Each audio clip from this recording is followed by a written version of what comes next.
that Commissioner Glazer, Ibarra, Ninberg, Hara, and Woods Gray are present, and you have a quorum, Madam President. Thank you. Flag salute, moment of silence.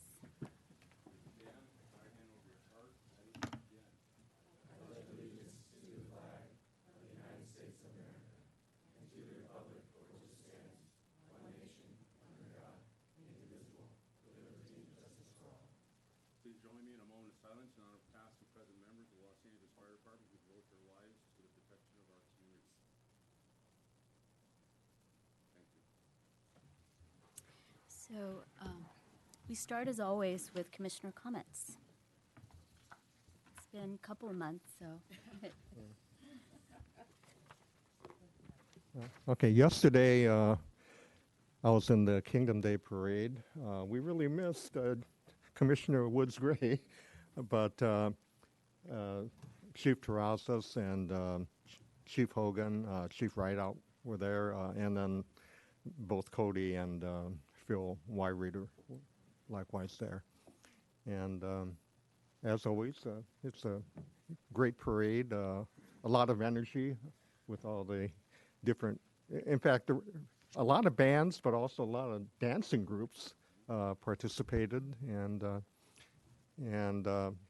Chief Villanueva was back at the command center. Great. Hi, good morning. Happy New Year to everybody. It's been a little while.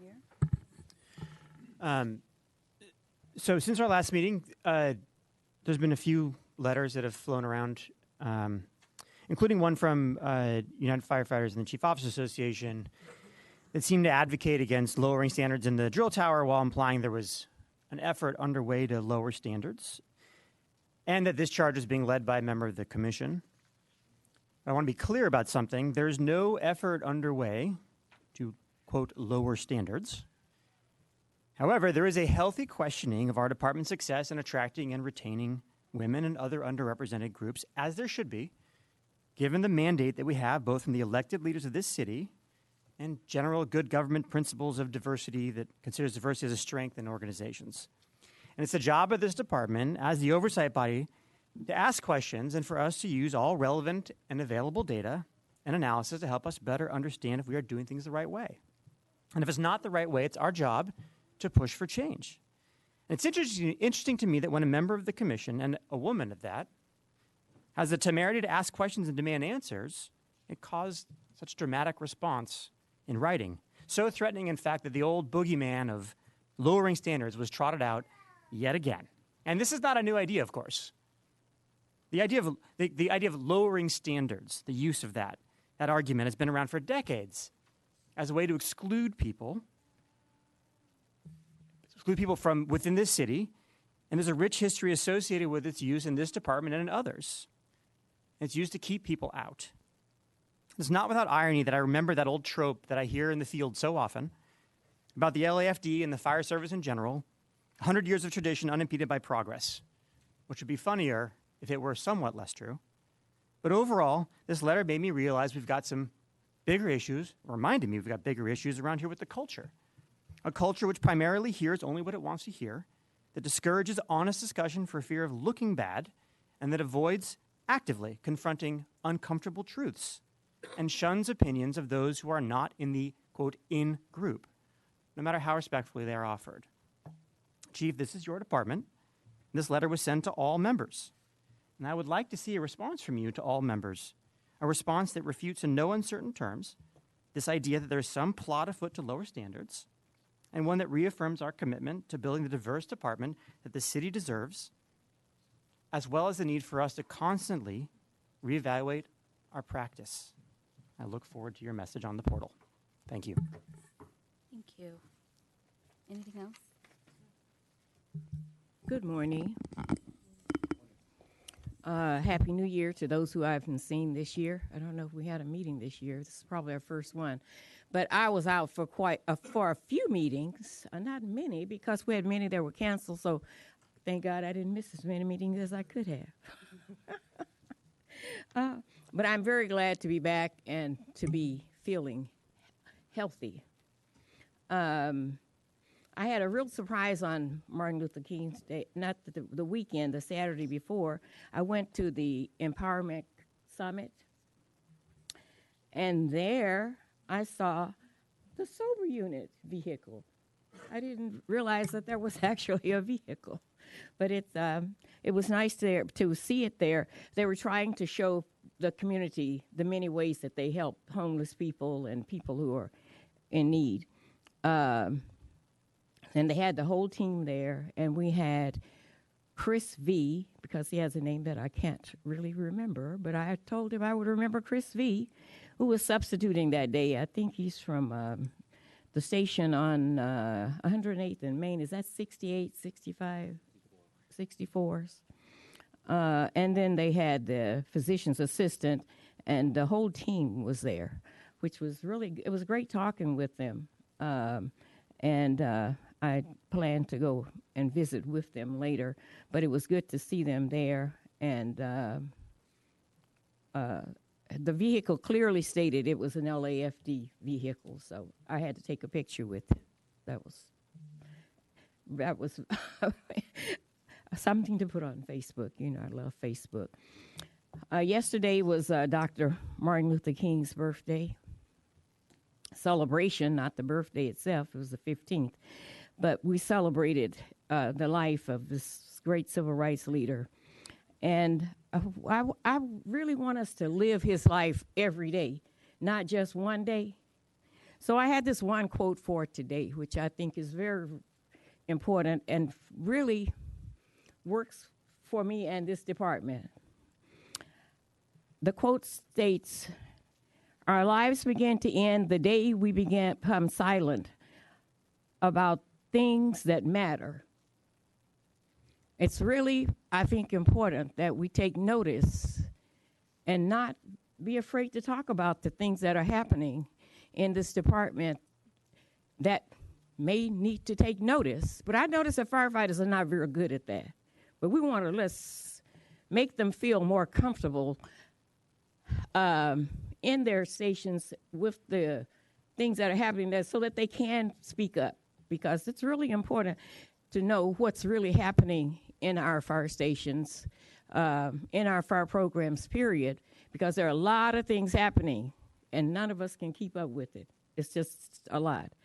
I also wanted to address the issue of the lowering the standards when I got, I think, Delia's letter talking about I see a lot of things that may need to happen. I've observed them and heard from people about them, especially in that last class, because we had a lot of conversations about them. But it doesn't mean lowering standards. For me as a teacher, it means finding a way to meet the learning styles of the recruits, because there must obviously be more than one way to teach some of the things that we teach, but we're not lowering the standards. We still want them to meet the standards. I always think of people who have master's degrees, bachelor's degrees. If they can learn whatever got them through that degree program, I'm sure they can learn to throw a ladder if we find a way that meets the learning styles of the people who are taking the training or to lay a hose. But I was glad to see in the report that there are things being done to help with that. So maybe some of this talk is being heard. And I was just, I think if I had felt like coming back to the meeting this day I got some of those letters, because my nerves were a little bit off, I probably couldn't have come to the meeting. I probably would have said, "Oh, I can't come. I'd have to stay home," because some of them were a little disturbing. But the thing that I want to emphasize is that I never want to lower standards. We want because we don't want anybody to get hurt. We really want this to be the safest department, while it's the best department, to be the safest. But I do believe that there are things that we can do that will incorporate the same standards and continue to make this department the best ever. I don't know if the report was done on the new testing period to this board yet. I think it is in here. It's when? It's in the report that we're reviewing today. Oh, it's in the report we're getting today. Oh, good. Because I heard that we'll be testing soon, and I wanted to make sure that we heard something about that. Okay. I know I was gone a long time, and a lot of things happened, but those are the few things that are at the top of my list for today. There are 2 items today that deal with drill tower issues, so maybe this is more appropriate in that section, because we do have, we are recognizing some members right now, so maybe let's do that, and then we can come back and have this discussion. Oh, okay. I do recognize it was some of the things Yeah, that there's were in the 2 room, but I items just wanted to where this would address be the more lowering of appropriate. standards. This would be more appropriate for either Right. of the drill tower reports that we're reviewing today. Okay. So let's save that, and let's move on to the rest of the agenda. Unless there's something else from any of the commissioners. So, report of the fire chief. Thank you, Madam President. It has been a while since we last met, so some of these events occurred over the holidays. On December 18th, we had our staff holiday appreciation luncheon at Frank Hotchkin Memorial Training Center. Very well attended. Miss Betty Bonata was a coordinator of that. We had 300-400 people there, and it was very positive. On December 24th, we had the annual supply and maintenance holiday pancake breakfast at our shops. That's been going on for several years, and I attend that every year. And it's really special because families come in, and we conduct an annual inspection of the facility.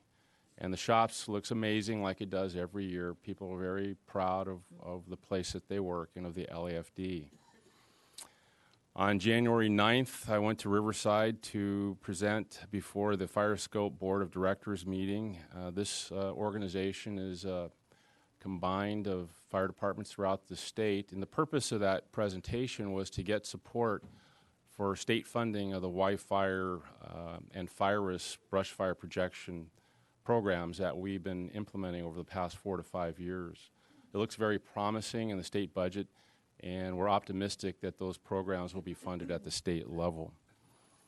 On January 16th, I attended a firefighter robot demonstration down in the harbor, and this is cutting-edge new technology.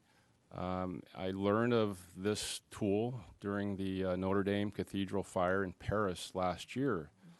And they had a scenario where they were concerned about the walls collapsing. So they had this tool that they put inside that is a dozer, literally with the capability to flow thousands of gallons of water.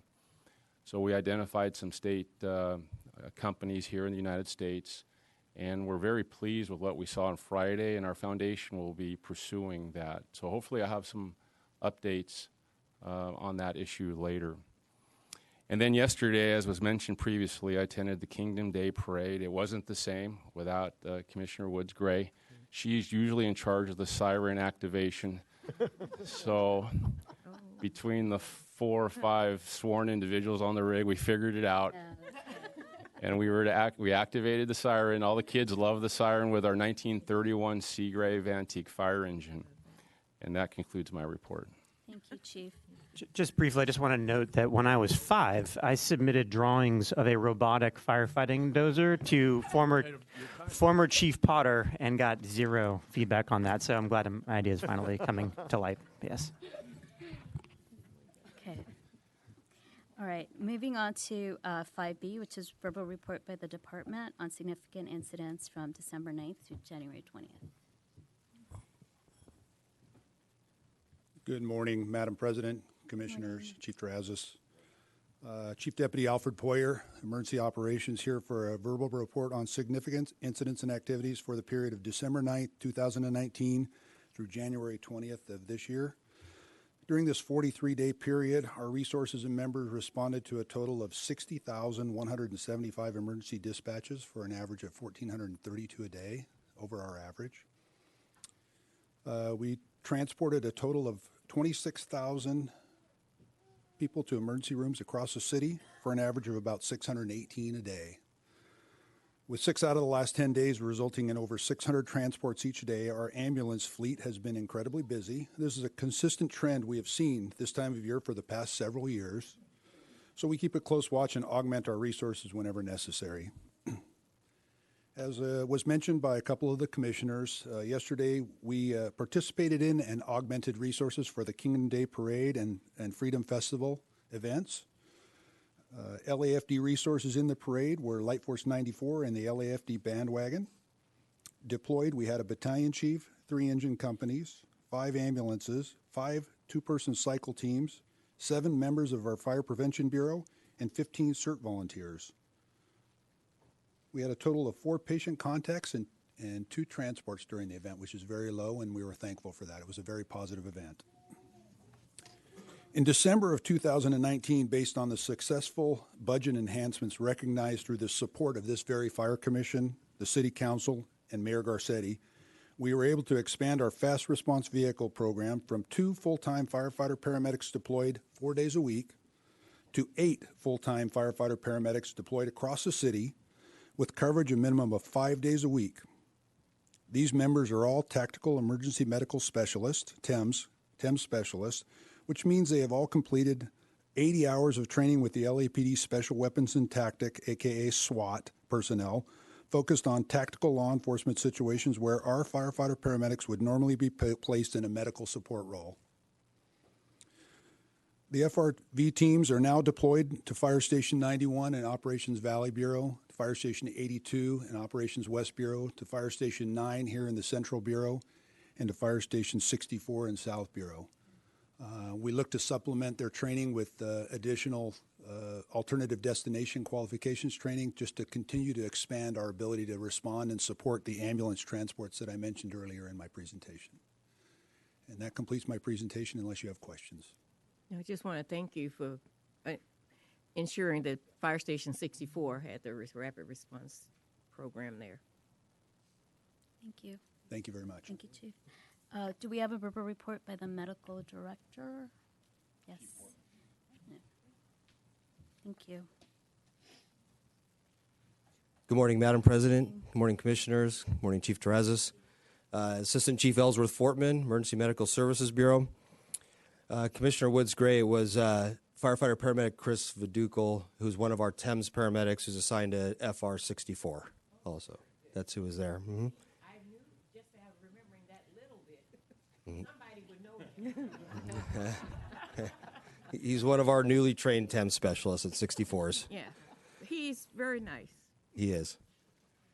Los Angeles Fire Department responded on January 14th to both Jordan High School and 93rd Street Elementary School with reports of students feeling a substance dropped on them from above when a Delta Airlines flew over. It was, as we later found out, it was the jet fuel they were dropping. They were dropping that fuel prior to landing. We did assess 16 patients. They had very minor symptoms. Nothing that required transport, so none of them were transported. They were all evaluated. Everything was documented, and they were released either to school officials or to their parents. Also on January 14th, we had Engine and Rescue 87 respond to an 86-year-old female. The initial call came in as she was feeling not well, but awake and alert at home. Engine and Rescue 87 arrived to find her in full cardiac arrest. They worked her up. They stayed on scene for 25 minutes with the workup. They got full breathing and pulses back within about 5 minutes of being on scene. They continued the workup and then transported her to an appropriate facility where she is still recovering.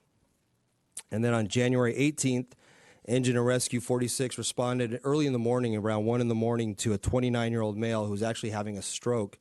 They were able to spend time, decipher exactly what was going on with this individual, figure out that he was having a stroke, and transport him to a appropriate stroke facility where he is now recovering also. And that's the end of my report, unless you have any questions for me. Thank you, Chief. And we have one presentation, right? Good morning, Madam President, Commissioners, Fire Chief Terrazas, City Attorney Ms. Gomez, Eric Scott, Captain 2 and Public Information Officer. Today, we'd like to recognize members of the Los Angeles Fire Department that serve as cadet post advisors. So it'd be appropriate this time to ask these fine members to please come up and stand next to the podium. And as the cadet program continues, it really is the top tier of the youth programs, and it's thanks to the countless hours of dedication and hard work by all of these members. And in speaking with them, if you are asked to why they want to serve as cadet post advisors, most of them would answer that they simply want to make a difference in a young person's life. So the fire department currently has 15 cadet posts throughout our 4 different geographic bureaus, with a lead post advisor and several supporting assistant advisors at each post. So in addition to their normal daily routine and their responsibilities, these members also sacrifice time in their off hours and are extremely dedicated to sharing their experience and their wisdom with the next generation of firefighters coming up. So these post advisors not only teach about the fire service, but they also teach about life skills. They even assist people with college applications. They truly wear many different hats between mentors, parental figures, confidants, all in these cadets' lives. And they've proven to be exceptional role models for these youths. So it is important to mention, too, that our post advisors recognize that some cadets have problems at home, and they really find the fire station to be the safe and nurturing environment. So many of these advisors that are standing before you are former cadets themselves, who attribute their success in the fire service to the men and the women that really mentored them along the way. And as such, they're looking to give back to what was so generously given to them. So in closing, these post advisors, they serve as boots on the ground in promoting goal number 4 of the Strategic Plan 2.0, which is enhance community sustainability and resiliency.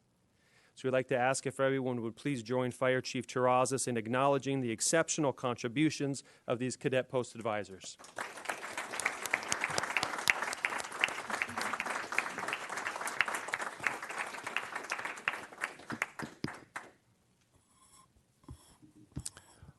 I'm very pleased that all these cadet post advisors could be with us here this morning, including one cadet post advisor from Los Angeles County Fire Department. 2 weeks ago, my truck was sitting in my driveway at home, and somebody put an LA County Fire Department decal on my window next to the LA City Fire Department decal. And I did post that on Facebook, and I said, you know, I think I'll keep it. It shows my respect for the second best fire department in the world. So we're glad to have you here. These firefighters come to us from throughout the city. One of them's from the Wilmington Fire Station, and it turns out it's a female firefighter. The other ones are from stations that I've worked at throughout my career. And this is just one program amongst many that we utilize to develop our young people from within the city, so that perhaps in the future, when they grow up, if they have the right path, they can become firefighters for the world's finest fire department. In addition to our cadet post program, we do have Crew 3. I see firefighter Wingate here. We have a lot of firefighter recruits that go to the drill tower from Crew 3. We have our 5 high school magnet programs throughout the city. We finally achieved that goal. Very proud of that program. We have girls camp. Very, very successful. We do 2 of those per year. We have the Metro Fire Academy programs. So when you look at the totality of the youth programs, we are, I believe, on the forefront of the effort to create a very diverse population of firefighters that come from within the city. And I have to thank all of you, especially Commissioner Glazier. You've had a lot of input in getting us to this point. As you recall, 6 years ago, we had a lot of challenges. And now we're starting to see things to come to fruition. This is one of them. Earlier, Chief Poyer talked about our FRV program. Think about that. Now we're going to have 5, we have them already, 5 FRVs throughout the city. And I can go on and on and on. There's a long list of accomplishments. So to focus on this group, they're amazing. They don't do it for any extra pay. And some of these firefighters look like they could be cadets themselves. That's a compliment. They do this because they want to give back. They want to give back. And, you know, Dr. King, yesterday was his day.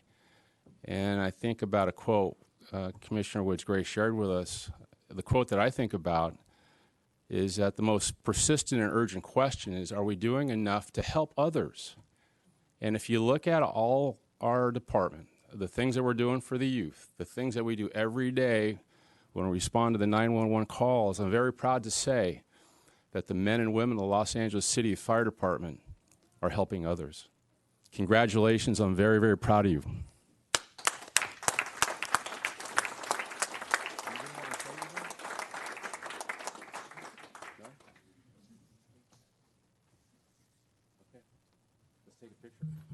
Can I just make a quick comment? This makes me so happy to see all of you here. Chief Charles said 6 years ago, we started pushing together down this road of saying, how do we improve the youth programs in this department? I went out and looked at some of the cadet programs. Then Engineer Wu, were you? It was pre-Captain Wu, I think. Were you Captain Wu at that point? Firefighter Wu, and what I saw there was this program that just needed some care and some support to grow. I appreciate you all stepping up. It's really great to see you here. I'm so glad we have the opportunity to honor you today. Thank you so much for your contribution. You are truly not only making a difference in this department, the future department. I know, having come from a background in youth work, you make a difference in the communities that you work in, and there's just no substitute for the positive role models and for that opportunity to have a safe place for kids to go and to learn about a career that can be really rewarding for them. Thank you. I very much appreciate everything you do.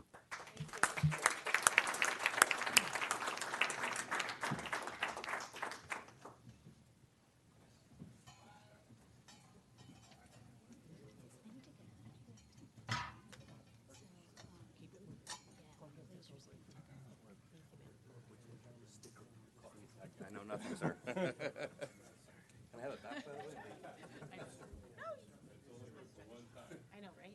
I know, a lot on the agenda. But this is great. This is fantastic.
Time no see, man. Where are you? Where are you working? 114. Hey, how's it going, man? How's that big dummy doing that? He's good. He's going retirement. Good. Good. I see. How are you? Sir, John.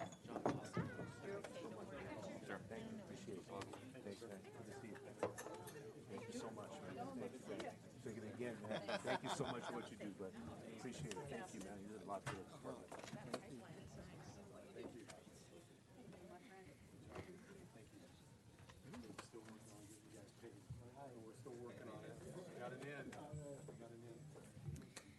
Okay, people can continue to mingle, but I need to keep this moving because I need to leave soon. So, yeah, can we do the consent agenda items? All right, move to adopt items 4A through 4D. Adopt the recommendations. Second. All in favor? Aye. Aye. Great. So we're going to go a little bit out of order because I may have to leave soon. So we're going to start with 5D, which is report by the department on the Los Angeles Fire Department's Recruit Training Academy overview.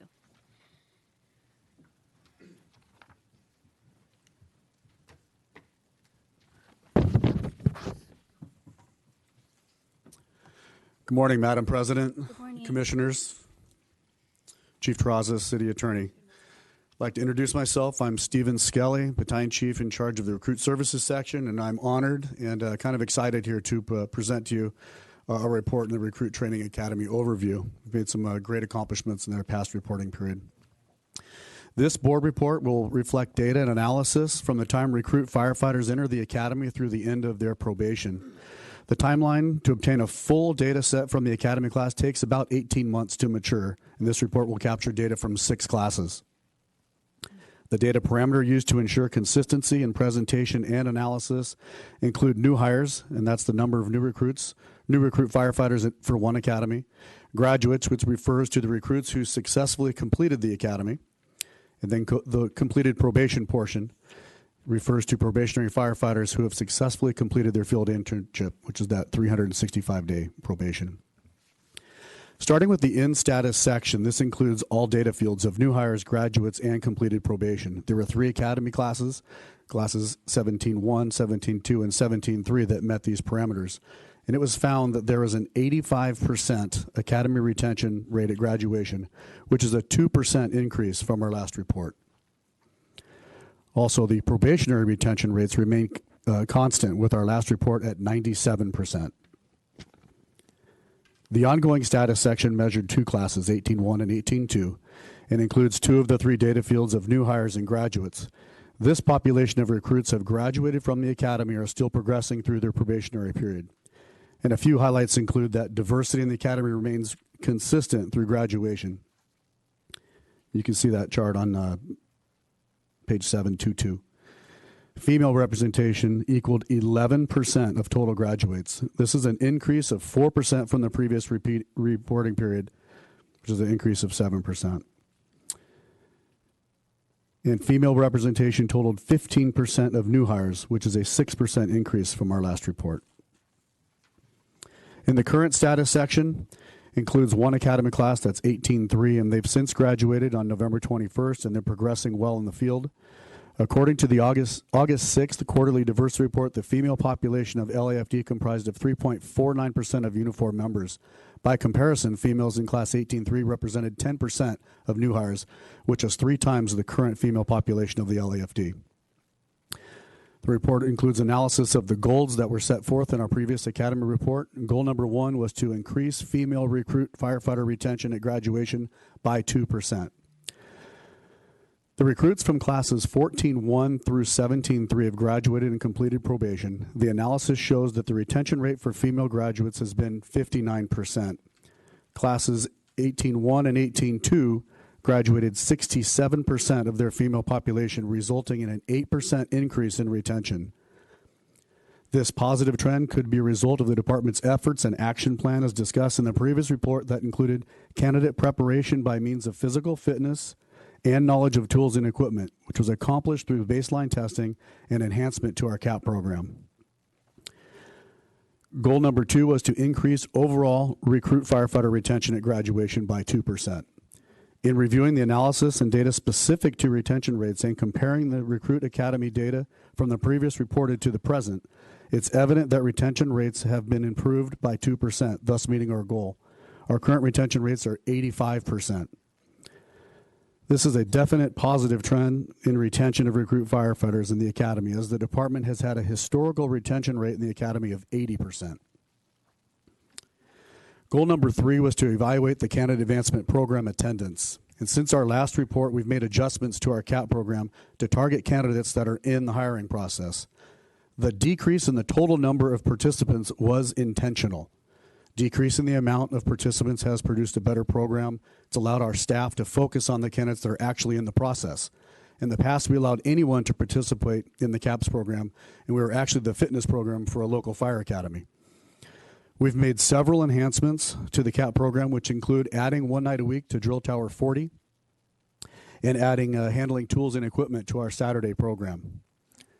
Our 2021 performance targets associated with the Academy will continue to be an increase female retention rates at graduation by 2%, maintain current overall recruitment retention rate at graduation, and to continue to evaluate the CAP program attendance for rate and occurrence. And in an effort to provide every candidate with the very best chances of success, we've made several enhancements to our program. Examples would be modifications to our lay line grading criteria, the invention of a hose drag tool which simulates the weight of a flowing 1 3/4 hose line, developing early preparation for practical application portion of the academy. We've conducted relentless grade sheet review for consistency and practicality. We developed a reassignment refresher program. We have developed and maintained relationship with our stakeholders, enabling recruits to get additional training on off-duty days.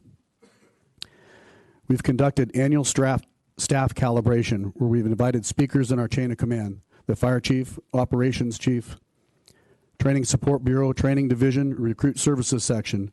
We've invited risk management, behavioral health, and stakeholders. In this training, we reinforced to the entire training staff the department expectations, the vision, the mission, the core values, to be sure that there is absolutely no question of the importance of maintaining a work environment conducive for learning, free from harassment, discrimination, or retaliation. I often visit the academy located at Drill Tower 81. I'd like to take this moment to acknowledge that our academy instructors and staff are doing a great job, and I'm extremely proud of the work that they're doing. And finally, I'd like to thank Commissioners Nimberg and Woods Gray for setting time aside in their busy schedules for our meetings and discussing the training academy and moving forward. This concludes my report if you have any questions. Thank you so much for this report. This is one of a series that you've given us, or your bureau has given us over the course of several years. And it was born out of a concern about, our diversity initiatives and how different groups were progressing through the department. And, when this first came up, I think it was before, this says 2017. I seem to recall it was before. It was earlier than that. And then this was the last time that, I requested this one. I believe this is our 3rd report, ma'am. Yes, I believe that's right. There's at least 3 reports, and might be something before then as well. And so this was the genesis of this was to make sure that we were tracking how different groups were progressing. So, and my intent in doing that was not, to set off alarms in the department, because I always believed, and it's something that I reiterated in the letter that I drafted to Los Bomberos in response to their letter, was that the drill tower is a core operations of our department. It's intimately tied to that. So, I believe that the commission needs to defer to the chief, the fire chief, the highest sworn officer in the department, in terms of what the standards there need to be. Yes, ma'am. So those standards need to be set by people who've actually been to the drill tower and have the most operational expertise in the department. So it's not something that can be usurped by the commission or by civilian members of the department. It should be vested with the members. And this is something that I've discussed with the fire chief, and I know that the fire chief agrees with me strongly on this point. I know that the mayor's office agrees with me on this point. So I feel like I need to make that statement so that everybody understands that there's no effort to lower the standards, that it's not going to be usurped by civilian members of the commission. It's going to be, it's going to be vested in people with a badge.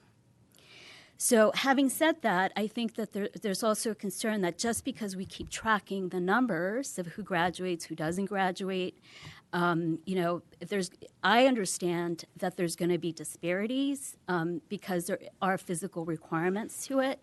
What we need to see is we need to continue to see progress. And I think with this report, what I'm seeing is that there is progress going on, and that people, there's going to be setbacks. It's going to be different every time because everybody's an individual and people have different strengths. But overall, what I'm seeing is that this is going in the right direction. That's what this report, that was the genesis of it. And I know that, and this is before you were doing the report, I made you guys go back several times for it to give us the requisite detail. I mean, I feel like you're getting, this is an excellent report. It has all the detail, and it also shows the progress that we're making. And overall, it's going in the right direction. So I'm very happy with this one. Thank you, ma'am. Thank you. I'd like to, I commend you on the report, too, because it is very thorough. And it also gave information about the many different kinds of things that have been tried, or we can see the changes that have taken place. While I visited the academy, the recruit program, training program, ever since it started, I went there. I've observed testing. Yes, ma'am, I remember you. I've observed all different portions of the program. So I'm glad to see that there are things that are taking place. I especially like the fact that you also have a lot of opportunities for the participants to go to the CAP program at different times in different places.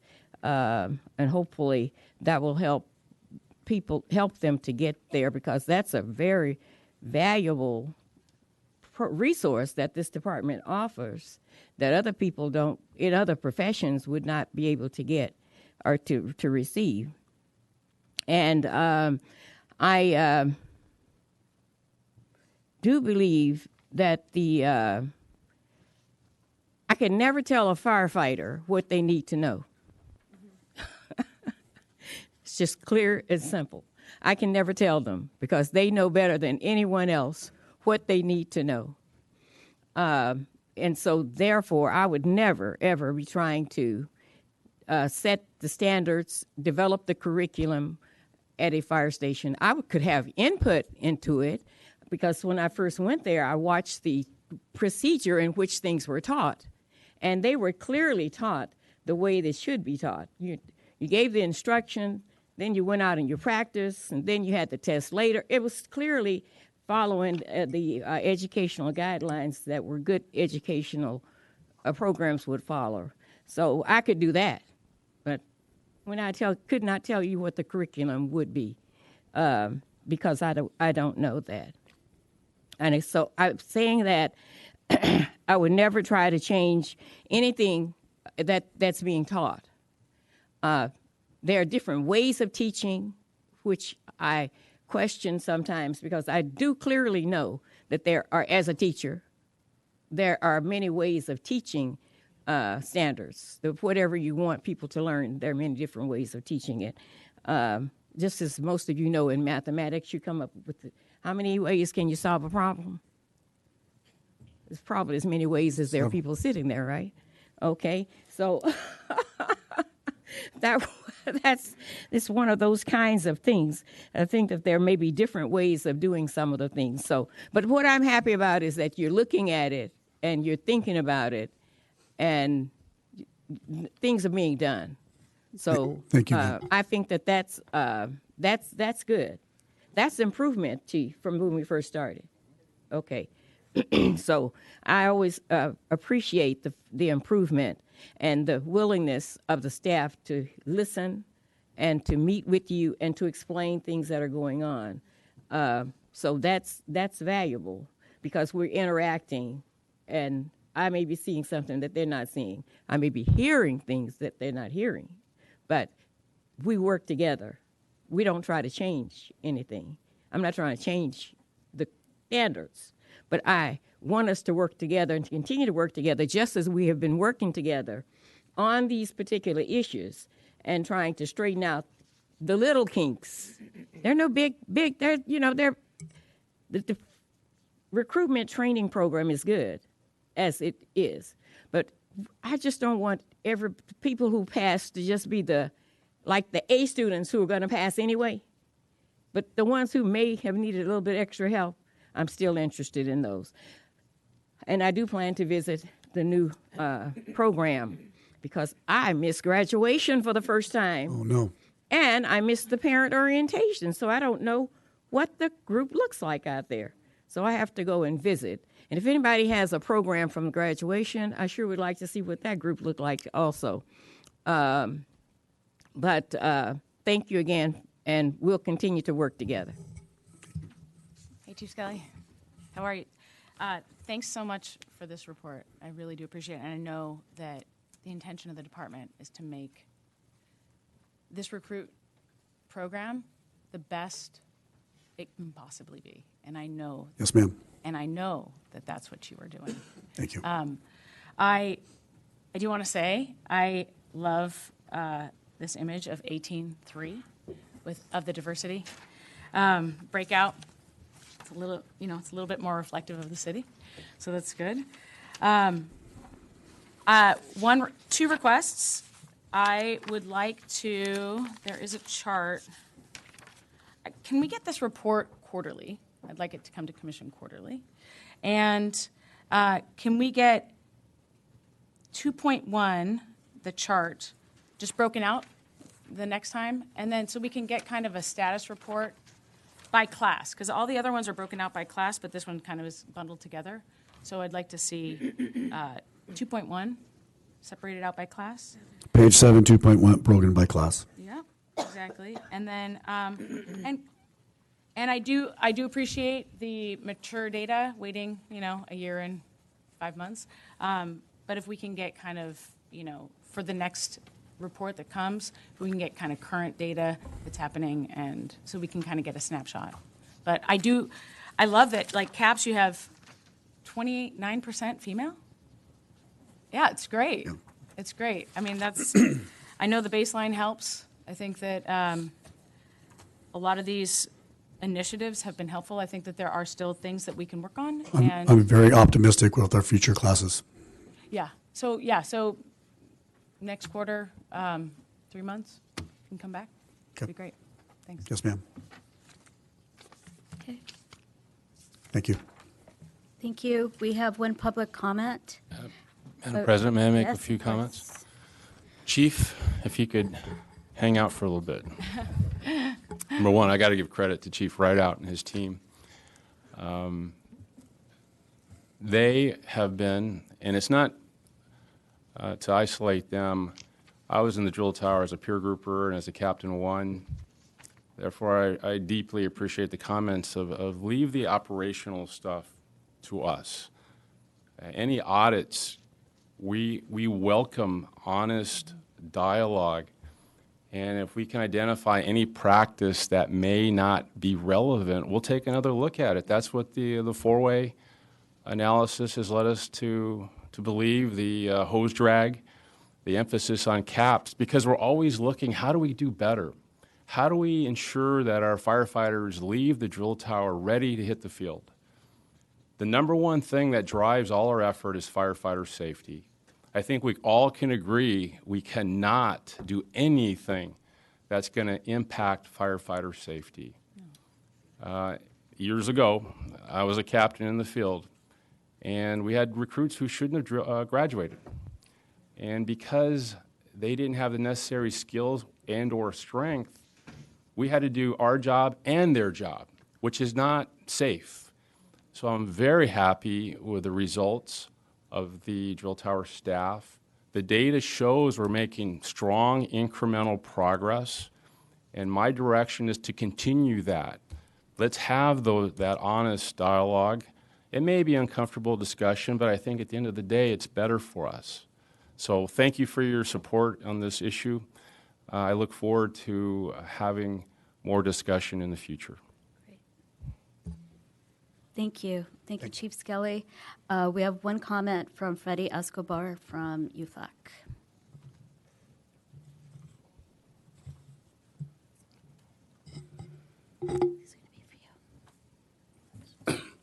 Good morning, President Ibarra. Good morning. Chief Terrazas, Honorable Commissioners, City Attorney. Welcome back, Letitia. Thank you. Freddie Escobar, President of United Firefighters of Los Angeles City, Local 112, representing over 3,500 firefighters, paramedics, dispatchers, inspectors, and pilots of the great Los Angeles Fire Department. UFLAC is proud of the excellent training record the LAFD has earned amongst its peers and across the nation. We believe that our reputation as the nation's premier fire department comes with the expectation that our members should perform and meet the highest standards, period. We want to go on the record to state that our members support the department's high level of excellence, whose qualifying standards for recruits should never be compromised regardless of race, gender, or ethnicity.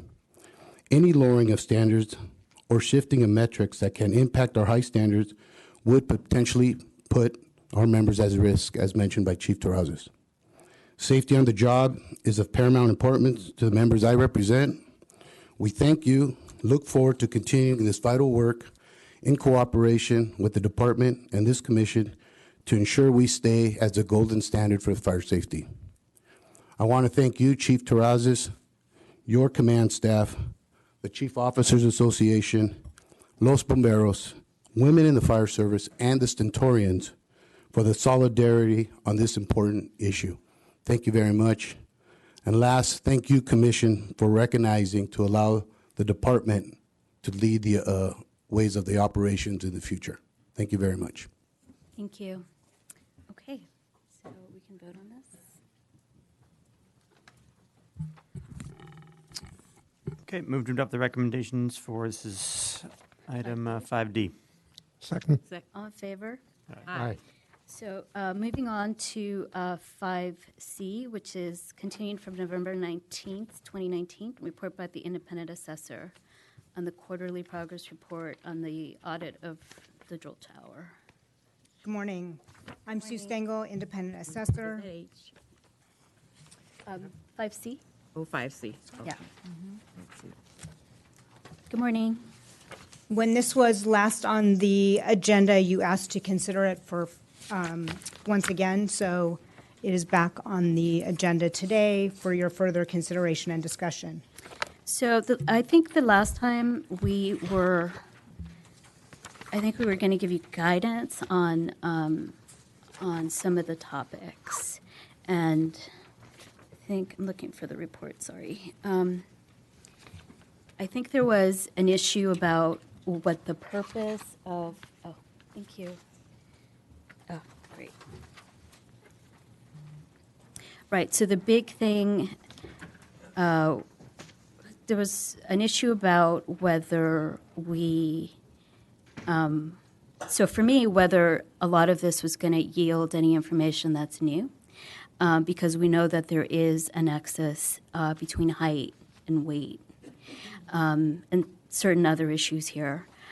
So, but since this was last before us, I've sort of thought about this more, and more in light of the fact that we've had a lot of discussions in the department about some of the issues concerning the drill tower. And I sort of think that it's fine to look at all these metrics. It's, given the access to records, it might take a long time to do it, and it's a lot, because it's a lot of redaction, blah, blah, but I'm fine with doing it like this. What I think is sort of more important is to have a discussion as to why we're doing it, because I think that there's what I sort of intuited from some of the letters was anxiety about, what is the commission trying to do with the audit? Are we trying to change the standards of the drill tower? And so I think that I just want to, what I would like to do is get consensus from the commission as to the statement that I made earlier, which is that we're not trying to change the operational standards of what it takes to make it through the drill tower, that we sort of will defer to the sworn members of the department who have the most operational expertise to develop those standards and not usurp them, and that's not a goal of this. I think if we do that, it relieves a lot of the anxiety. And I think that we only move forward as a department and as leaders of the department if we get buy-in from the members in the department. And if they're having anxiety about it, I think we should assuage it. So I'm putting that out there. I think that that's what we should do. So then what is, in your view, is the goal of the information? So I think the goal of this is to, it's more about how we do recruitment. Because obviously, if we're failing with people who have a certain height and weight, and, they have a higher failure rate when they go into the drill tower, into the fire academy, we should be careful about how we do that. If we know that people who have athletic ability and demonstrated, athletic participation in colleges do better, then we should focus on that, because those are the people that are going to have the best chances of succeeding. Or people who have, BAs or whatever it is, have a higher rate of success, then that's who we focus. So it's more about recruitment and less about what the standards of the drill tower are going to be. That's what I think it should be. What if we just let the data, just get the report, and then we can have a discussion? I'm not, as a commission, nobody's, we're not firefighters, but let's just get some data, and so we can get a picture of it. I think that is. But so are you saying you don't want to assuage the anxiety in the department that we're trying to change the standards of the drill tower? But is this report about that? Is that, yeah, I don't think so. I think it's just to look at it. No. 130C. So all I'm saying is that if you just say that's not what we're trying to do here, it just relieves a lot of anxiety. That's all I'm saying. If you say that's not what we're trying to do. Look, if you're not willing to do that. Our job is to provide oversight and guidance to the department. Period. That's the purview of our commission. I recognize that we can't step up to a fire line and direct them where to put the water, right? I've never tried to do that. But it is our job to ask questions about where data leads us. And I'm not willing to say that and this is a hypothetical situation, so I want to just be clear. In a very hypothetical situation, right, if the data comes back and suggests that there is some standard that is having an adverse impact on a subgroup, right, that is blatant, right? So for example, our chief investigator told a story about in the 50s how her father, when he came on, he managed to get himself on the LAPD. At that point, there was a standard where you had to have straight teeth, right, in order to get on the department. And there was a standard you needed to hit a certain height. And those were standards that were specifically designed to keep out people of color and people in poverty, right? Now, I'm not suggesting, let's be clear, I'm not suggesting that this department has a standard that is blatantly racist and classist like that one. But should that pop up, I'm not going to say that we wouldn't be able as a commission to say, that's wrong. You need to change that. Okay. So I'm not willing to say blanket statement that if we get something back that shows that there is something that the data leads us to believe needs to be changed, let's be clear, that does not equate to a lowering of standards. We change standards around here all the time because they meet the facts on the ground of what as a department we need. We didn't used to, sometimes we increase standards. So, sometimes we change them in a way that requires more, rather. I'm not going to say increase, requires more of something. Sometimes we change them in a way that requires less of something. These are not lowering or raising. These are changes that respond to the modern times. And this is that uncomfortableness that I'm talking about when I say, look, when everything falls under this boogeyman of people are going to die if people don't have straight teeth, I'm not buying it. So let's see where the data leads us.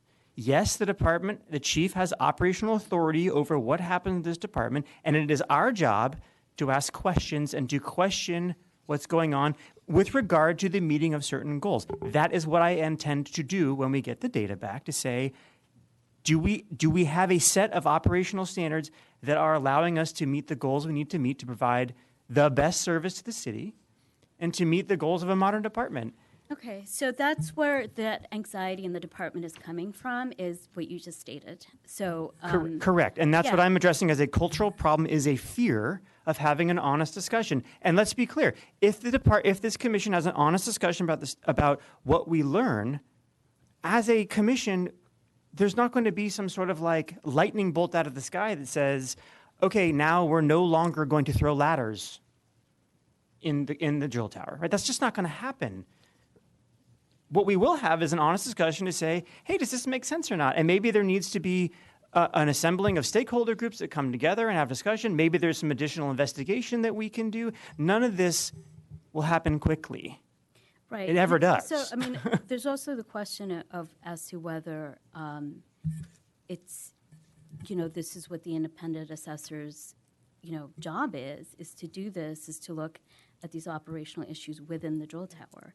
She can do audits, and initially it was contemplated that it would be audits of the disciplinary process. So you're asking a different question now. No, but that's also whether this is why this has taken so long. Also, it's because it's like access to records, and also like operational expertise and capacity to look at those issues. You were going to say something, Chief? I've taken in the conversation, and I support the gathering of data. And I think the data will lead us to possible improvements in recruitment and in the drill tower. So say I was looking at some of the things that we're going to be measuring. If we identify a population that's very successful because they come from a collegiate athletic background, and we can take that in the drill tower to support our CAPS program, which develops physical strength and agility. We know that now, but it's not a deep dive in that data. We recruit at college campuses. We recruit from the military. Our feeder programs are excellent from the youth programs and cadet posts, things like that. But I support a deeper dive into exactly which things are working and which things are not. The example Commissioner Glazier shared of Cynthia Hernandez's father, I know we're not going to find anything like that, and you put it as a hypothetical. We might find something that has the impact is a discriminatory impact in general. And then I think we take another look at that. Is there another way that we can test that? I also believe that 100% of the people who get to the drill tower are not likely to graduate. 100%. I think we're making progress. We just heard that the most recent calendar year was 15% attrition. Our historical attrition rate's 20%. That's a 5% improvement. I think we can bring that 15% further down. The goal would be to get to zero, but that's not realistic. I think realistic is incremental improvement based on data. Madam President? Yes. I was going to speak, but I support, the chief has just about said what I would support. I really believe that the data needs to be collected, and then we react to the data, not to the possibility of collecting data. But, and if something is blatantly outstanding, then the chief has already said what I thought. Everybody would want to do something about it if they felt it was going to improve the recruitment department. So I really would like to move ahead with the collection of the data and then have this, and Lord knows, we probably won't even be on this commission when this data comes. After all the redactions are done. Because it takes, I mean, it's a long process. It's a long process. And there's not enough staff. So I think that, but the idea is that you can always say this commission had good intentions. And by moving ahead and collecting data, that at some point might help. We don't know whether it'll help improve or not. It may be, everything may be going just right, doing fine. But the thing of it is, I think that data, since this department is data-driven also, this would be really great to do. Yeah, I agree. I agree. And you have all the data, correct? I do not. You don't. I thought, No, there's redactions and stuff that are still happening. She doesn't have access, she only has access to personnel records that relate to discipline. That's what we voted on, I think it was last year or a year and a half ago, I forget. But we did vote on that, sort of expand her access, but it's not unlimited access to all personnel records. how long, what is it? I thought you had all of the data. So how long is it going to be until you get it? That's the department is working on it. It's not, I don't think Sue knows. How long has this been going on? I don't know. I mean, when did you open it up? We started receiving information, I'd say several months ago. So the department is working on getting that to us and completing it. That would be, I don't want to wait till we're off. I mean, I think it's important to look at, right? I think, that's could be anywhere from 1 to 3 years. Do you know how long? Is there a date? No, not you. I don't know the specific ask. I do know that we have staff assisting Ms. Stengel in collecting the data. Does anybody, Chief Rideout, do you have anything to add to that, the process? Chief Skelly says he might.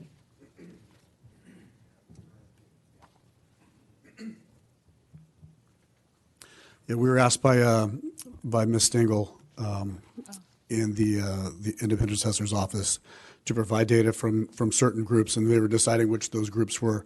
We have redacted probably the requested data from probably about 4 or 5 classes, and we've put it in we're working on what's the easiest way to put that in there. We can continue. It is very labor intensive to go through and do all the redactions. With additional help, we could go through. I'm not sure how long it would take, and I don't know how many classes that we actually need yet. But we've been working with the independent assessor, and we can provide that in a timely manner, as long as we have staff to continue to get that, to do the redactions. With the redaction, it makes the data very difficult because we have to actually go through, photocopy each grade sheet, each file. Some of them are very thick, and then someone has to manually go through with an iPad and actually redact everything. Programs don't really redact it because it's a lot of the grade sheets most of them are handwritten, so the redaction programs don't really work. So we're doing it by hand. Is the sampling approach helping to try to allowing you to collect a sample of data rather than as much as that you're already doing?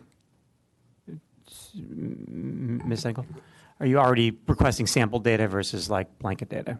Right. So the last time I presented to you, I think it was. It's in the report. Yeah, right. So that's what I'm seeing. You're right. So we're doing the sampling. There's 250 recruits, and yes, that's what Chief Skelly has. Got it, you're working on samples. Okay. Is it possible to set a timeline so that we can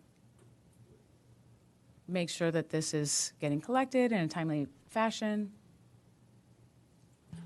What's the scope? Do we want every class from 6 years ago? We have 4 or 5 classes of data right now. She has a sampling. It's just a sampling. Just, yeah, sampling, because to take the whole classes. No. Why? Yeah. Do you want to speak to that?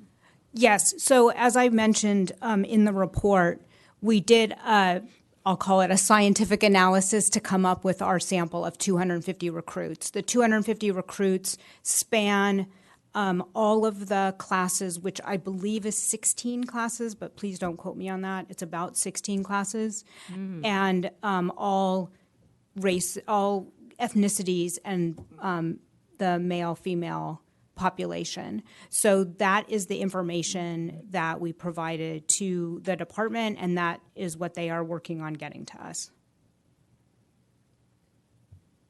Chief, would you consider an allocation, a small allocation for some part-time help for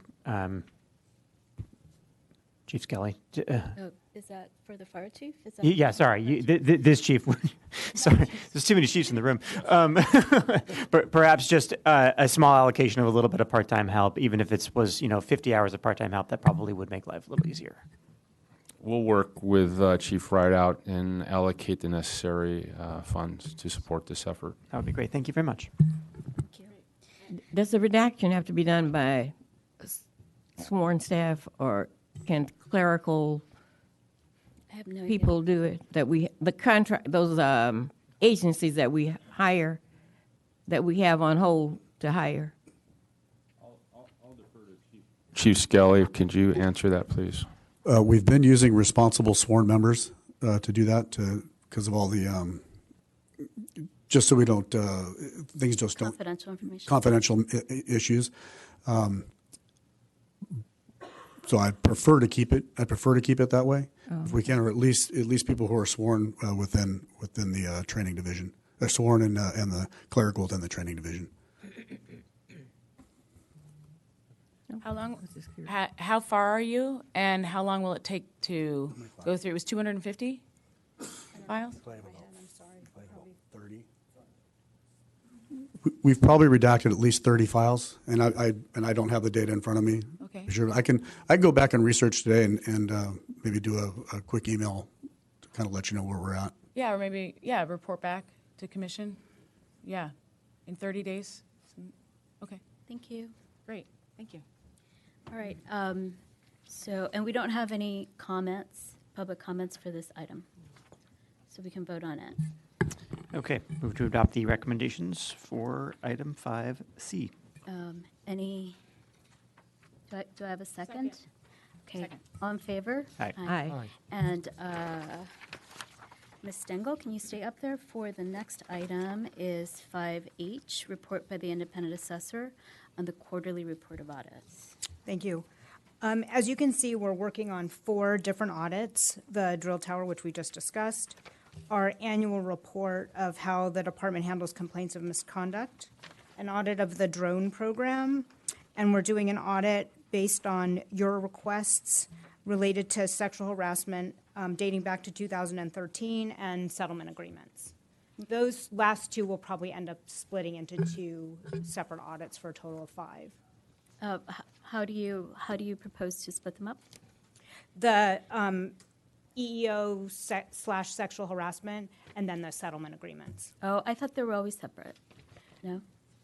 I sort of had them as one based on your discussions because they came out of that previous audit, but I It makes believe they're sense going to to be have 2 them different be ones. different. That's fine. Yeah. Yeah, that's it. Thank you. Okay, adopt the recommendation, or move to adopt the recommendation for item 5H. Second. All in favor? Aye. And I need to excuse myself, and Commissioner Glazier is going to take over. I'll just pass this over to you.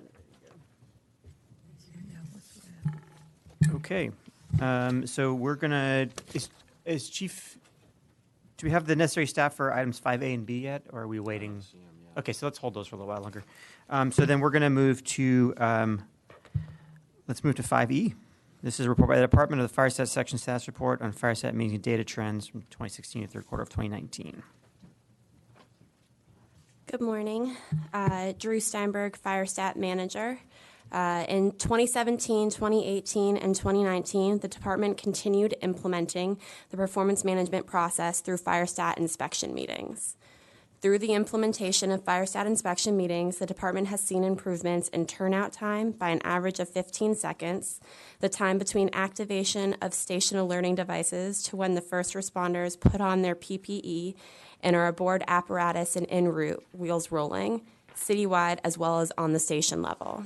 Additionally, Fire Stat inspection meetings have been held in various bureaus, divisions, and sections within administrative operations. Improvements in the ability to track and meet benchmarks has been seen across the administrative operations bureaus, divisions, and sections that participate in the Fire Stat inspection meeting process. For instance, Supply and Maintenance Division, through the Fire Stat process, has been able to identify areas to streamline their self-contained breathing apparatus fit tasting, and increased work productivity. FireStat is working on all levels to establish a foundation of performance management that improves the department's effectiveness and efficiency. The FireStat section also acts as the stewards of the department's data, serving both internal and external requests for information, data, and reports. The attached graphs will help visualize the department's response time data for call processing time, turnout time, travel time, and operational response time. The graphs show the monthly averages of the metrics for 2016, 2017, 2018, and the first 3 quarters of 2019. The metrics have been analyzed for EMS incidents, non-EMS incidents, as well as critical advanced life support, ALS, for operational response time. FireStat continues to evolve as we add new technology and as we continue to manage the department's performance. With FireStat, the department is able to analyze its effectiveness and efficiency on all levels. With that, may I take any questions?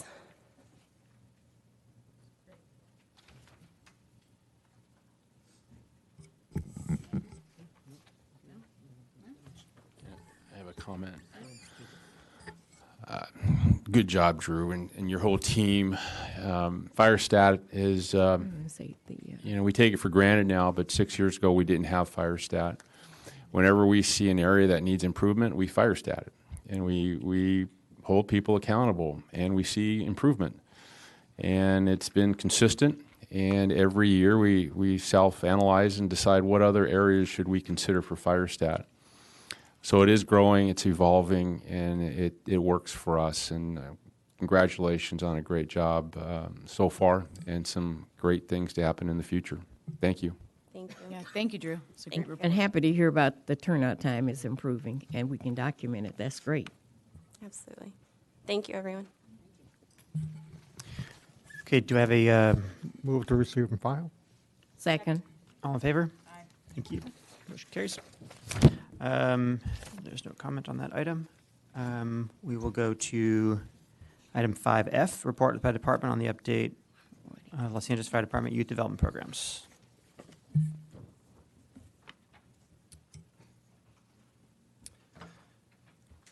Good morning, Vice President Glazier, Commissioners Nimberg, Hara, Woods Gray, Fire Chief Terrazas, City Attorney, Miss Gomez. My name is Justin Backtat, Captain 2, Acting Section Commander of the Firefighter Recruitment Section, with an update on the youth development programs. The youth programs continue to grow in popularity and are a part of a long-term strategy to hire diverse candidates that represent the City of LA. We continue our efforts to improve and standardize each of the programs and the training for department members and volunteers working with youth. We have 4 programs that are part of a progressive pathway open to youth 14 to 20 years old. The first tier is Girls Camp. It's a 2-day female empowerment camp and an introduction to the fire service. It's held twice a year. The first camp was held March at Drill Tower 81 in the Valley in partnership with Council District 6 and Council Member Nuri Martinez, where we had 93 participants. The second camp was held September at Drill Tower 40 in San Pedro in partnership with Council District 15 and Council Member Joe Buscaino with 42 participants. In total, we had 135 participants this year. Tier 2 of the Progressive Pathway is the Firefighter EMS High School Magnet Program. We are currently in 5 high schools geographically spread throughout the city. Phineas Banning in the Harbor, Susan Miller Dorsey in the Crenshaw District, Woodrow Wilson in East Los Angeles, James Monroe in the San Fernando Valley, and this last fall we added West Adams in the Pico Union District. We have 435 total participants in the program with over 30% female. We work with the coordinators on the final draft of the MOU, which is back with LA Unified School District for ratification. And we also help reestablish a partnership between Banning and Harbor College to provide a pilot program of college courses down there. Also part of Tier 2 is the Youth Fire Instruction Recruitment Education Program, an 8-week program with up to 4 levels of instruction. We have 4 programs that run throughout the year: Metro, Valley, Harbor, and East Los Angeles College. Metro is held twice a year at Frank Hotchkin Memorial Training Center. In spring, we had 121 participants, 26% were female. In the fall, we had 112 participants. Over 30% were female. Valley was held in the fall at Drill Tower 81. We had 82 participants. 23% were female. And Harbor was held in spring at Drill Tower 40, where we had 82 participants with 18% female. ELAC was held in the spring at Frank Hodgkin Memorial Training Center, where we had 33 participants, 12% female. 96 of all youth fire program participants completed the Teen Cert training. The top tier, the LAFD cadet program, we have 16 cadet posts and 12 battalions. At the time of the report, we had delivered 2 cadet orientations, one at Frank Hodgkin Memorial Training Center and one in the Valley, with all new cadets coming from within the LAUSD boundaries. We added 39 new cadets in July for a total of 250. 34 of that 250 are female. 4 cadets graduated from El Camino Paramedic Training Institute. And 40% of all new cadets in 2019 have attended multiple programs. We've improved the cadet database to increase accountability and tracking, developed a position description for the train to hire, which is currently at city personnel for job classification. And I'm most proud of the partnership that we developed with Arroyo Vista Healthcare Clinic to provide uninsured cadets with physical exams and options for health care. Goals for 2020 for Girls Camp: bring participation levels back up. For the high school magnets, have a joint graduation for all magnet schools with the exception of West Adams on May 16th for a total of 75 graduating students. Develop a summer pre-EMT program for 11th and 12th grade and provide a pre-EMT course for 12th graders at Banning High School. For the youth fire programs, increase participation in the program to mitigate the long cadet wait list and promote the progressive pathway. For the cadet program, we're trying to add a cadet post in each battalion, deliver cadet bureau training, and organize a cadet muster. In closing, we will continue to work and increase participation of females and underrepresented youth across all programs. And we will utilize the progressive pathway to increase participation across multiple programs, reduce attrition, and increase retention. The firefighter recruitment section is committed to enhancing LAFD youth programs to ensure consistency and access for all youth. That's the end of my report. Thank you very much for your time. Is there any questions? Great. Really solid progress here. Thank you for everything you guys are doing. I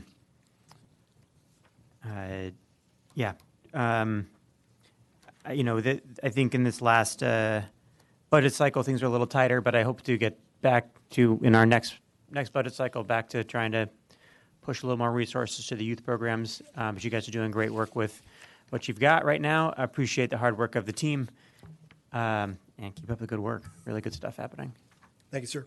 Yeah. I'd like to I also appreciate the work that you're doing and see evidence of it in the field, which is really wonderful to see the kind of progress that we're making with the youth programs. And I thank you for the work, because I know you and Trish and that whole team are really working really, really hard. And because of that, we're showing the progress. And I like the consistency that you're working toward, because that was important, that we have a consistency in the program.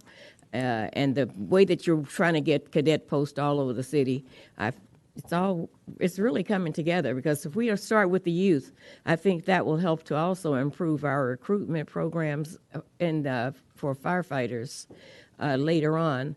And if not, we're training some great young people to go into the world. Thank you. Thank you. Yeah, I'd like to add my comments after you, Commissioner. Okay. Thank you, Chief. This is extraordinary compared to, what you've done in the last 6 years with Patricia as well. Congratulations. And Captain Meza. Yes, Captain Meza. Oh, Captain Meza, hi. Excellent work. This is This is extraordinary. And to Commissioner Ibarra's point in the letter to the Bomberos, that the Hispanic population in the fire department does not reflect the city, but this creates a pipeline. And when you look at these numbers, I mean, it's pretty fantastic, and I'm really excited to see that 40% of cadets have attended youth programs. That is the intention that Commissioner Glazier set out to create, and it's so great to see it come to fruition. And I really see that this is how we get a department that truly, truly reflects the community it serves. So thank you so much. Thank you. Everybody, thank you. Thank you, Captain Meza and Patricia as well. Thank you. Yeah, I'd like to add my congratulations.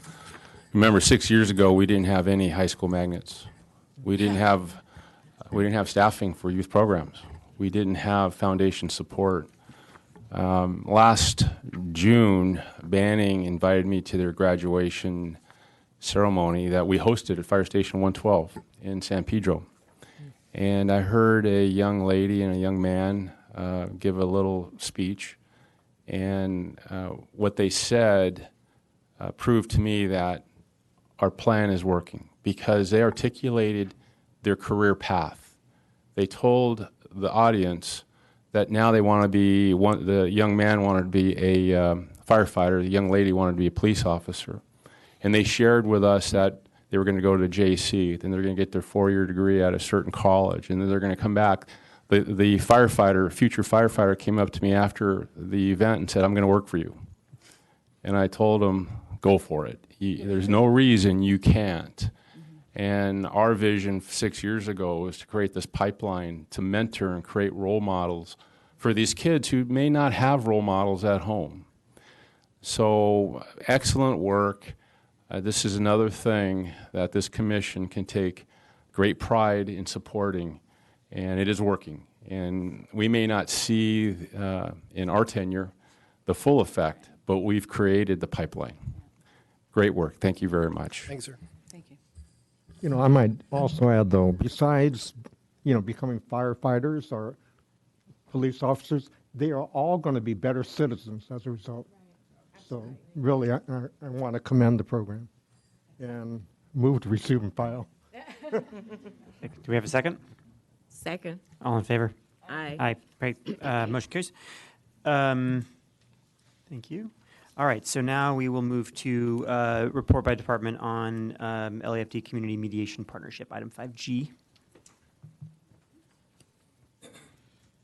Oh.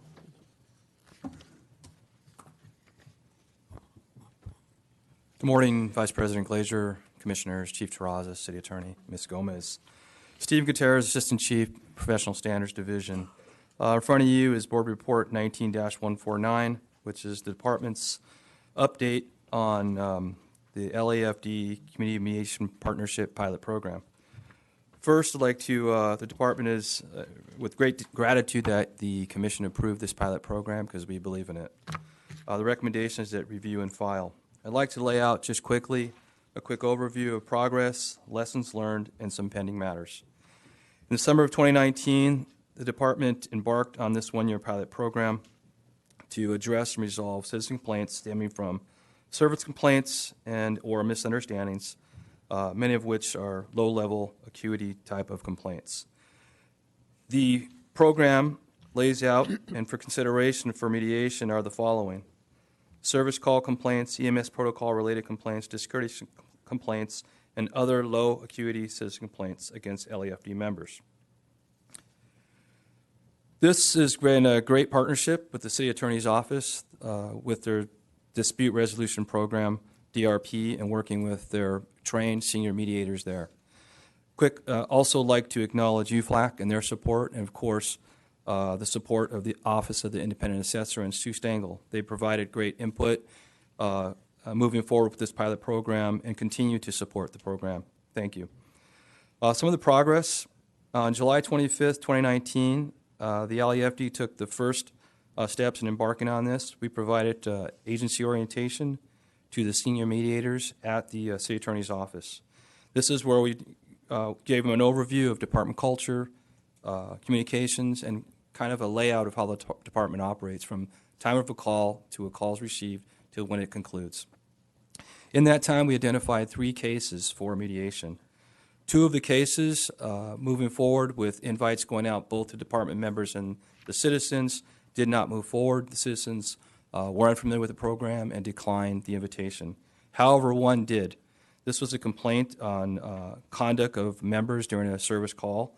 The mediation took place back in September 30th, 2019 at a neutral location, and it was resolved. And one of the things, when I get to lessons learned, the most important thing was that the community really felt really good that the department was there to listen to them, first and foremost, and also to understand how we operate. So it was a great success.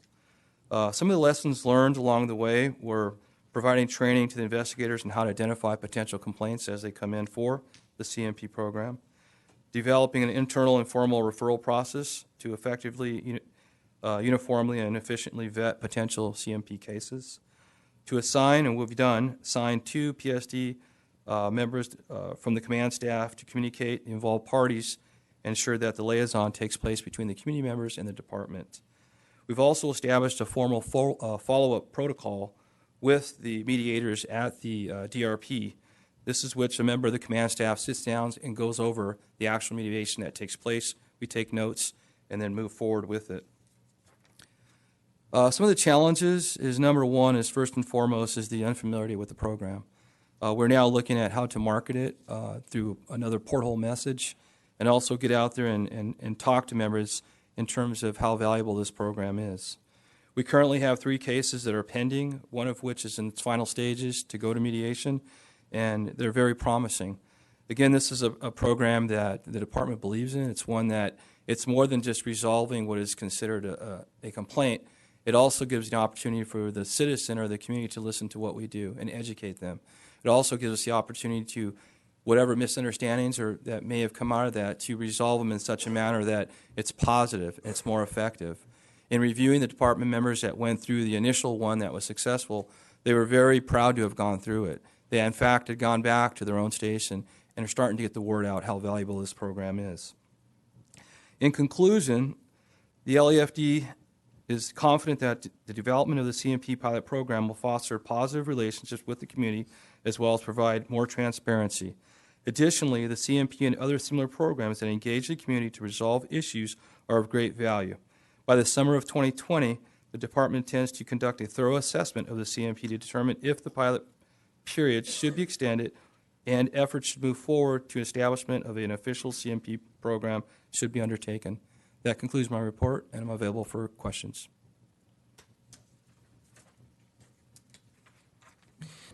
Seems good. Sounds like it's going as glad it's underway. I believe our admin assessor, Ms. Stengel, had something to do with bringing the program in. Was that true? Did you help make a connection here? The mediation between employees that the department does in partnership with the USC Law School. Got it. Okay. Well, anyway, it's good to see this collaboration happening here and bringing in partners. I think this is a great step forward, and I'm really glad that it's moving forward. So congratulations to you on the work on getting this done. Right. Thank you, sir. Thank you. Yeah, thank you very much. This is great. Thank you, sir. Yeah. Thank you. And there was, kind of briefly went over this. It was the unfamiliarity with the program that was causing people to not want to engage. What is the outreach? It's still unfamiliar because it's a new way of doing business. Right. So like anything, just understanding what it is, there's always some reluctancy to new things. However, we do try and explain it, try and understand what they're getting into, and really try and offer up the value of it. And I think most members on our department like to engage with the public. However, on a scene of an emergency, the timeliness isn't there at all times. So the fact that it takes place in a neutral location, they're wearing civilian clothes, it really sets the table for a good, valuable discussion with the community. So I believe in it. I think it's a great value, and I think that it'll continue, and we'll really get some greatness out of this program. No, I think it's fantastic, and I look forward to seeing this grow. It's really great. Thank you. Good. And Thank you. I'll take a motion to receive and file. Move to receive and file. Second. All in favor? Aye. Motion carries. All right. We will move now to item 5A, to report by the department on the unwanted alarm enforcement program, first and second quarter of calendar year 2019.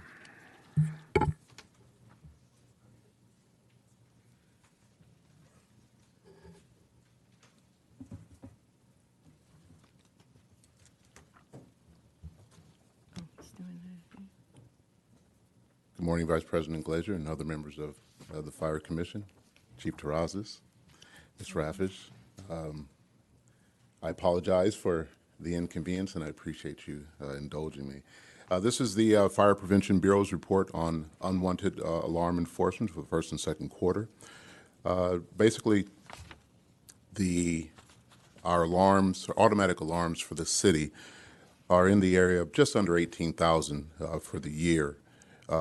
However, the significance of that number is the relatively or very small number of those that have resulted in an actual fire. And further research has shown that when we say actual fire, it's evidence of flame or evidence of fire. None of them have resulted in an actual structure fire where we've deployed numerous resources to those. So the automatic alarms are working.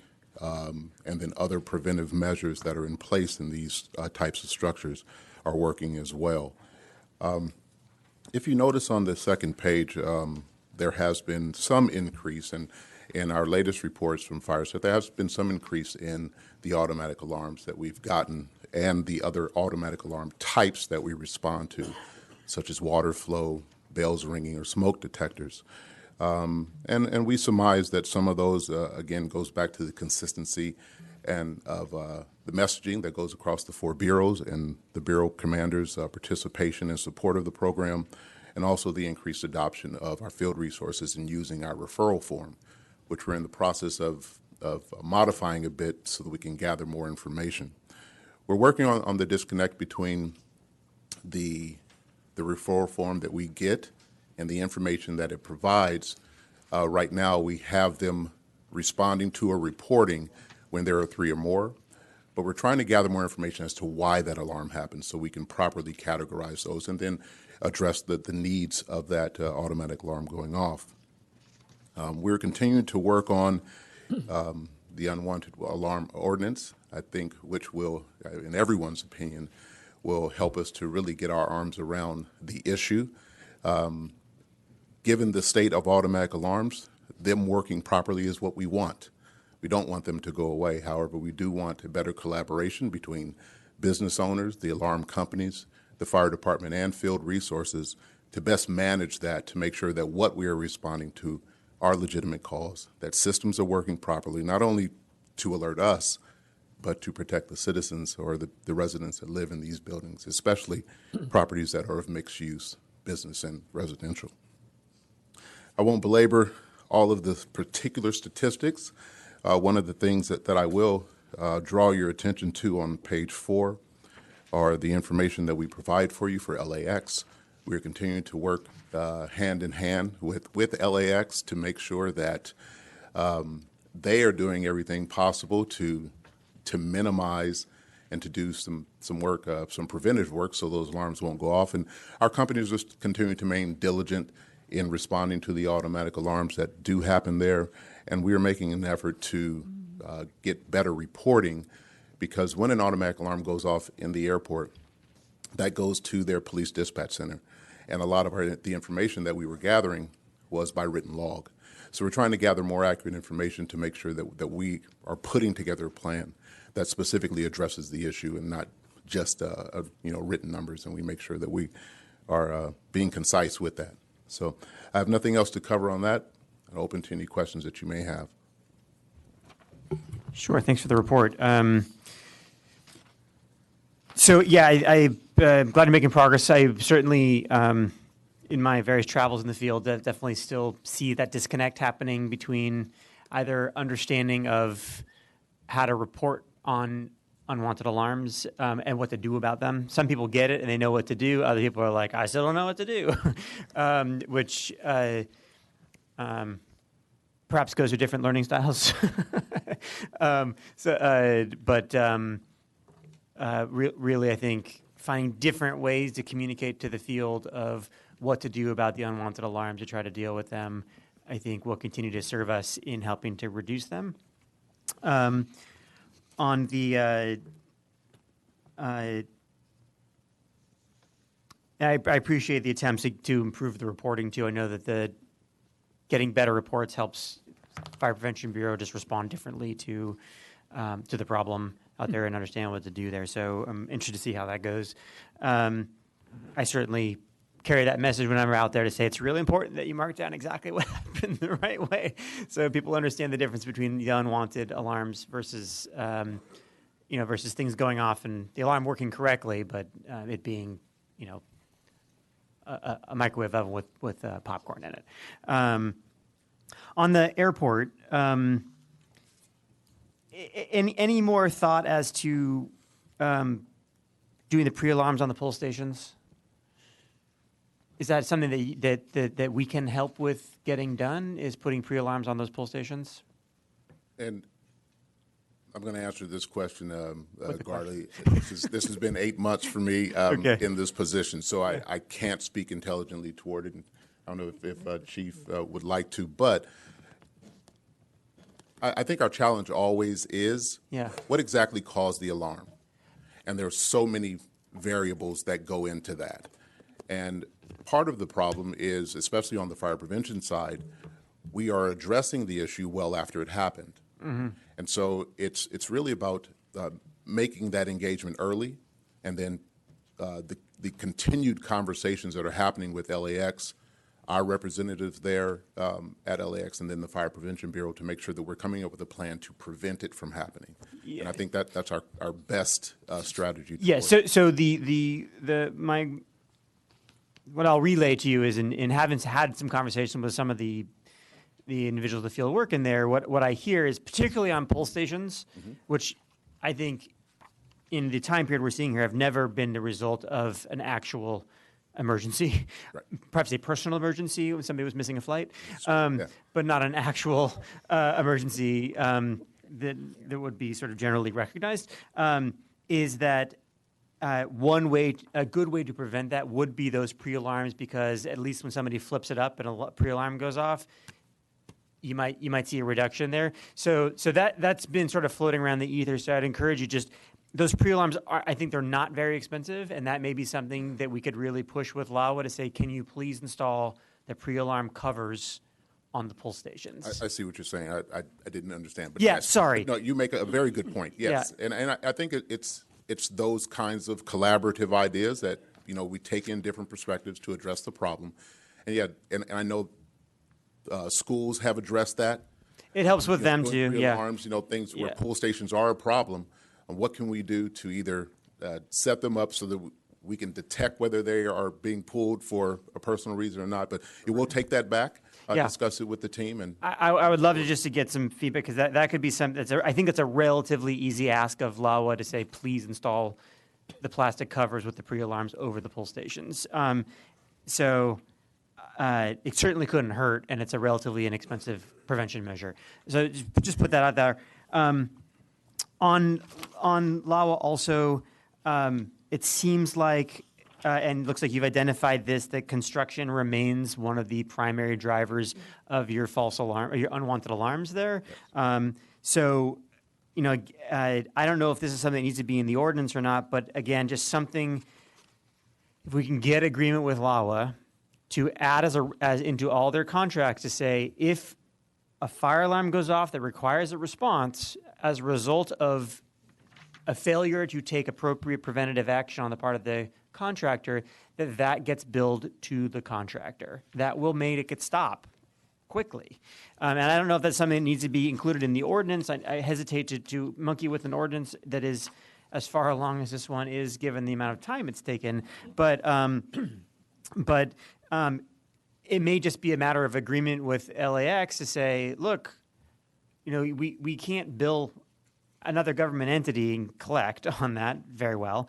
But if you agree that you will then allow us to pass that through to the contractor to say we can bill the contractor for that, my guess is you'll see a pretty significant decrease in construction-related unwanted alarms. If you can pull it off with LAWA, you may be able to pull it off with LAUSD too. So I would say we've talked about it a couple of times. I know you're sort of relatively new to this particular issue area, but if you could just let us know what the response is from LAWA on that specific request, that would be great. We're making some progress on the Okay. ordinance as we speak, so Great. we'll consider that as well. That's great. Also, on the fire code, I just can't remember what the answer was on this. I'd raised in the past a question about the fact that many unwanted alarms are due to water intrusion during rainstorms. They get into fire alarm systems and then cause those alarms, and we see those spikes happen during those wet weather. Is that something that we can change the fire code for the future installations of alarms? It's possible. Okay, check it out and just let me know. I've asked before, but I think I've heard like when we look at the code again, but I thought we were looking at the code again now, so I'm just raising that for you. If you could just let me know what. It definitely won't be in the 2020 because we just adopted that, but we can include that in the revision conditions or considerations for the next fire code, and if that is something that can be added into construction or building code. Sure. So just I asked about this like a year and a half ago with the hope that it would be part of the 2020 code, and it looks like it missed it. So if you could just just give me an up or down of like, hey, this is something we could do, it would help, or like we can't do it, and then I won't ask about it again. Okay. Okay. And if you can do it, then get a jump on it so that it doesn't get lost if it's something we're going to do. Last piece is, so I'm pleased to see that the ordinance is making its way. Do we have any sense of what timeline is on final review? Counselor? I do not.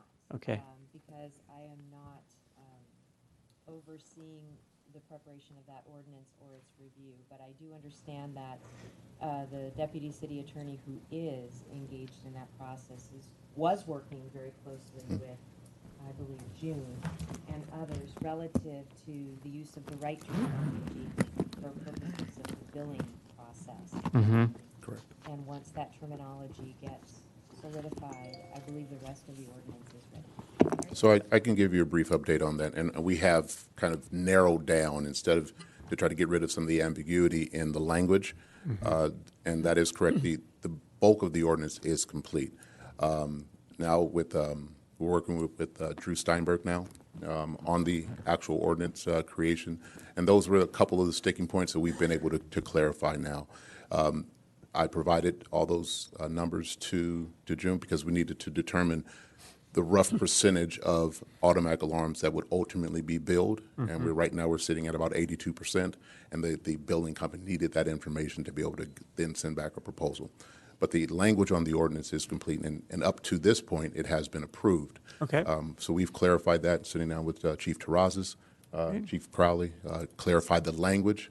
And so we're moving forward. Our next meeting is actually scheduled on the books to meet with Drew, and then we are piloting now the interaction from the field on the MDC because it's going to require some interaction with them for the determinant of whether it's false, whether it was an actual alarm. Yeah. So we're going to pilot that piece with 10 task forces in the city to get that department feedback, the boots on the ground, to make sure that what we are proposing actually works and we get the feedback that we need. So once we finish that pilot, we should see some progress on it and be moving forward with getting final approvals for the ordinance. Okay. I look forward to your next update on that issue, and here's to getting that done in 2020. Okay, that's all I got. Anybody else? No. Okay. Thank you. Keep working. I'll entertain a motion at this point to receive and file. Receive and file. Very good. Second. All in favor? Very good. Motion carries. Thanks, Chief. All right, last item here, item 5B, and we'll just go ahead and invite you to remain at the podium. Very much. Chief, report by Department on Unmanned Aerial Systems Policy Revision. Take it away. So I'll forego the formal introductions. Yeah, this is marks our 2 years now with an official UAS program. I'm very proud to say that in no uncertain terms, we are leading the country, we are leading the fire service, and we are recognized nationally or internationally for the type of work that we've done with UAS in public safety. The success of our program, by no means is it just me. I get to be the face of it, but the leadership, from Chief Terrazas, the constant leadership and challenging from Chief Poyer, and the support of the Bureau commanders, Chief Crowley, where we're piloting inspection of brush parcels, public parcels, has just been fantastic. It keeps the team going to have the support by way of whether it's funding, vehicles, whatever it is that we've asked for. Slowly but surely, it's come on board, and so I cannot say enough how much we appreciate and how good the collaboration feels, especially in building something from the ground up.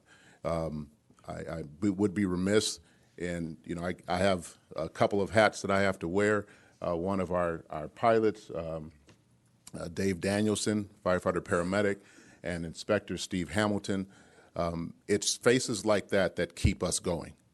They're the ones that make sure that our team is trained. We currently have 8 pilots now. We have a cadre of about 17 that we work with, but these are the workhorses. And the pilots wave their hands. Yes, they can stand up if you don't mind. Firefighter paramedic Dave Danielson, Inspector Hamilton, and they are troopers. They truly are.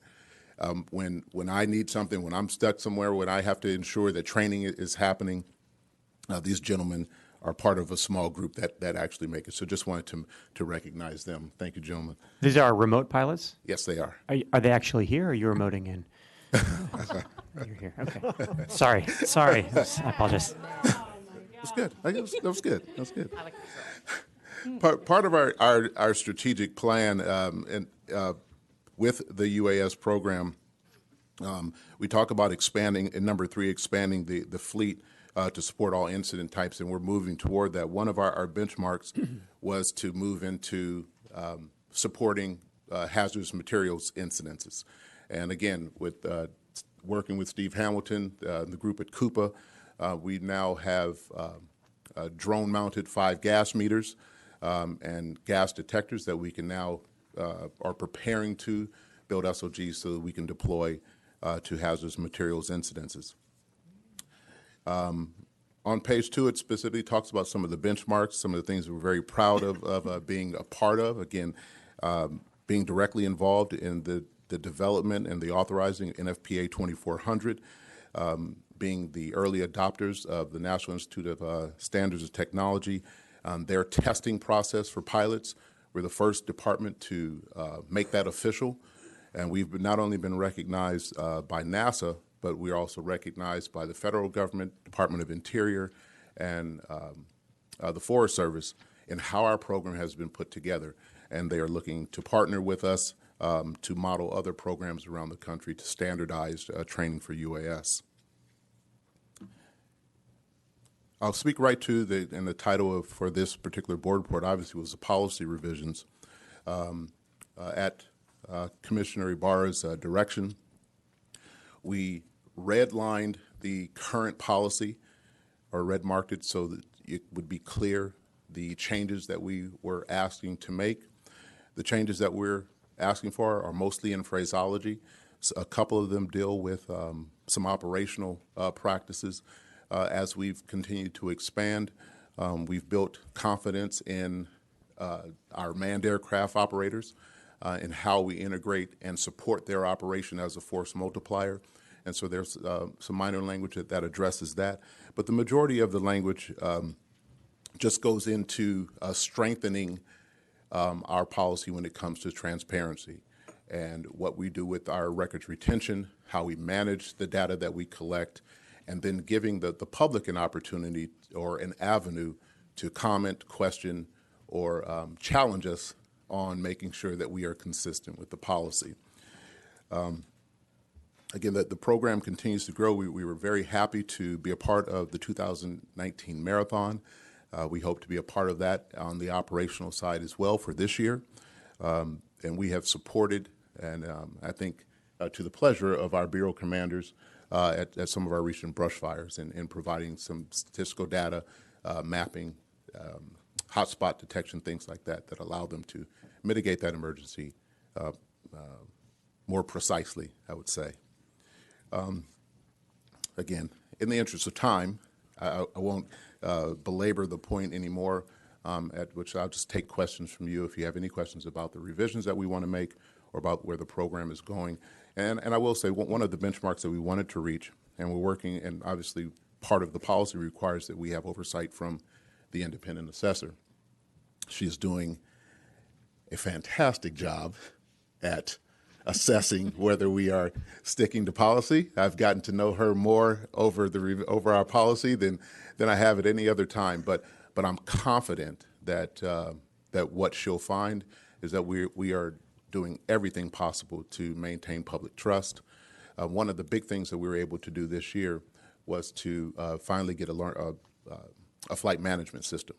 Before, we were managing our flights, our data records, the equipment, and things like that on Excel spreadsheet. And again, kudos to my team, because I asked them for that information, and they provided. But we finally got a flight management system that does that automatically, and we have a system that we can upload all that information, manage our equipment, manage our flight hours, input our incident information, so that when we are requested that stuff, it doesn't take a lot of digging. It's a one-stop shop now. So that's a great benchmark for us. And again, that's been supported by the fire chief, by Chief Poyer, and the rest of the management on us moving forward with the program. So at this time, I'll take any questions that you may have. I'd like to commend you on the report and all the work that you're doing. I remember when you first came in, but this report shows that you've done a lot of work to become certified and a leader in the field. Thank you. My question is, how are you handling the data to ensure privacy? So there's a couple. What we've done is, and again, with the support of the department, we now have dedicated server space behind the department's firewall.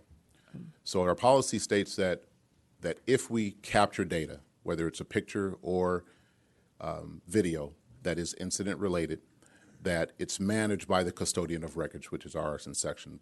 So our policy actually is that we will use their designee. Typically, it would be an arson inspector that would come out, or say at the Creek Fire, they were doing an investigation. We supported that investigation with the drone flight. So we turn that data over to them. We scrub our files, and they have it now. Any information that we gather that is media worthy, then the custodian of that, or the chain of that custody, goes to the public information officer, at which time he distributes it once it's been approved for distribution. We've also now have public media. We've gone through the training to be able to upload any videos that we do that's training related or interest to the UAS world in general. And we now post on Twitter and Facebook, things like that. Other than that, we manage according to the California's Records Retentions Act. We keep that data. We make sure that it's secure. We scrub it off of the drone so that it's not just out there and can get lost on a disk. It goes to a computer first, at which time, as soon as we can get into a department location, we upload that into the server so it's secure there and can be managed from that point. So how long do you maintain it before you scrub? Currently, the law requires that we maintain it for up to 5 years. Oh, I see. So we've had 3 incidences where we've used information that, or arson has requested the information as part of investigation. We turn that over. Up to this point, we have not been requested through subpoena or through request, any information from an outside agency. So we haven't had to come against that challenge. We continue in communication with the ACLU. They check in every now and again. And they are, outside of us following their recommendation of destroying everything, they're extremely happy with what we've done. And in fact, they comment on our program when other departments are coming to look to build their programs. They comment on how professional we are in handling our data, and the fact that, at the direction of the Fire Commission, we reached out to them proactively and partnered with them in the development of our policy. So it's been a good run so far. Okay. Haven't had any mishaps in the last 2 years. That's very good. Thank you. Okay. Yeah. Great work on all this. Also, appreciation to Commissioner President Ibarra for working closely with you on this. I know she's helped to keep us on the straight and narrow. One quick change here. I'd like to strike one section here under the on page 4 of the policy. Under hazard assessment, pre and post incident analysis, the section that begins pre-incident analysis is intended to provide situational awareness, and then ends at other types of homeland security planning and operations, just that one little paragraph. So we're going to, I just want to strike that. It gets away a little bit from, I think, the intent of the commission. So we'll go ahead and strike that unless there's Which objection. paragraph is that again? So it's page 4. Okay. At the top in the red there, under the section hazard assessment, pre and post incident Beginning analysis. With what?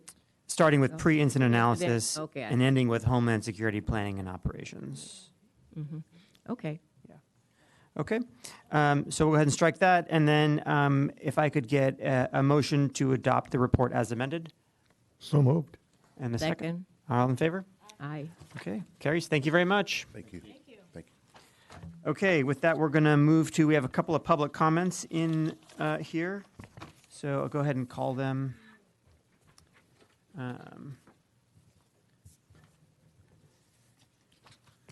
So we'll start with Diana Igawa of LA Women in the Fire Service.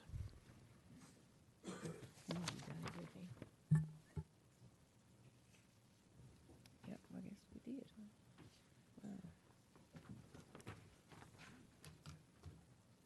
Good morning, everyone.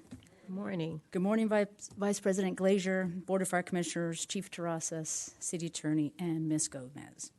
I'm Diana Igawa, President of Los Angeles Women in the Fire Service, and I'm here to share some things regarding a letter that was dated December 10th by UFLAG directed to Chief Terrasas regarding the LAFD Drill Academy. A few days later, after meeting with our board and discussing the events with the women's organization and our membership, we expressed our concern and we directed a letter to Chief Terrasas dated December 17th. It expressed our concern regarding the letter, specifically saying to you, Chief Terrasas, that UFLAG perhaps came to a early conclusion without having evidence. Specifically, most noticeably, we were concerned that the letter from UFLAG led to the conclusion that the drill tower standards have somehow been compromised without providing information to support the claim.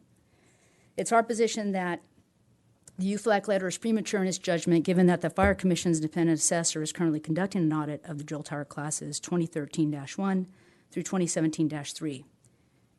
It's important, especially with my 34 years of service coming up in June, that we can ill afford any takeaway other than diversity equals strength, and there should be nothing less than that. We want to encourage the evaluation of the drill tower process through the audit being conducted by the independent assessor.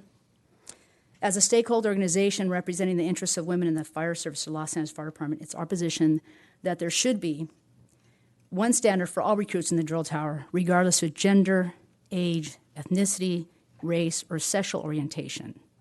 However, there should be an ongoing continuous evaluation of the drill tower curriculum to ensure that, number one, any outdated methodology and ideology is consistently challenged and updated. Number two, that all drill tower curriculum and manipulative processes are consistent with the actual day-to-day duties of a firefighter. We know that sometimes that requires expertise operationally, as well as sometimes some outside oversight. It should be collective, not specific, so that we have a more global view. In addition, I believe that change is very unnerving for many, but it can equal progress if done correctly. We need to continue to evaluate and review our processes. And I'm also, and again, the board and the Los Angeles Women Fire Service are additionally in support of the Organizational Workplace Environment Assessment, which should create this present workplace environment, a culture that creates a healthy workplace, which is a key determinant of quality of members and their level of productivity, which helps them have a desire to learn and a motivation to perform their duties hand in glove to help promote our better practices. Thank you. Thank you. All right, thank you. Go ahead and take Chris Larson, also from the LA Women in the Fire Service, representing.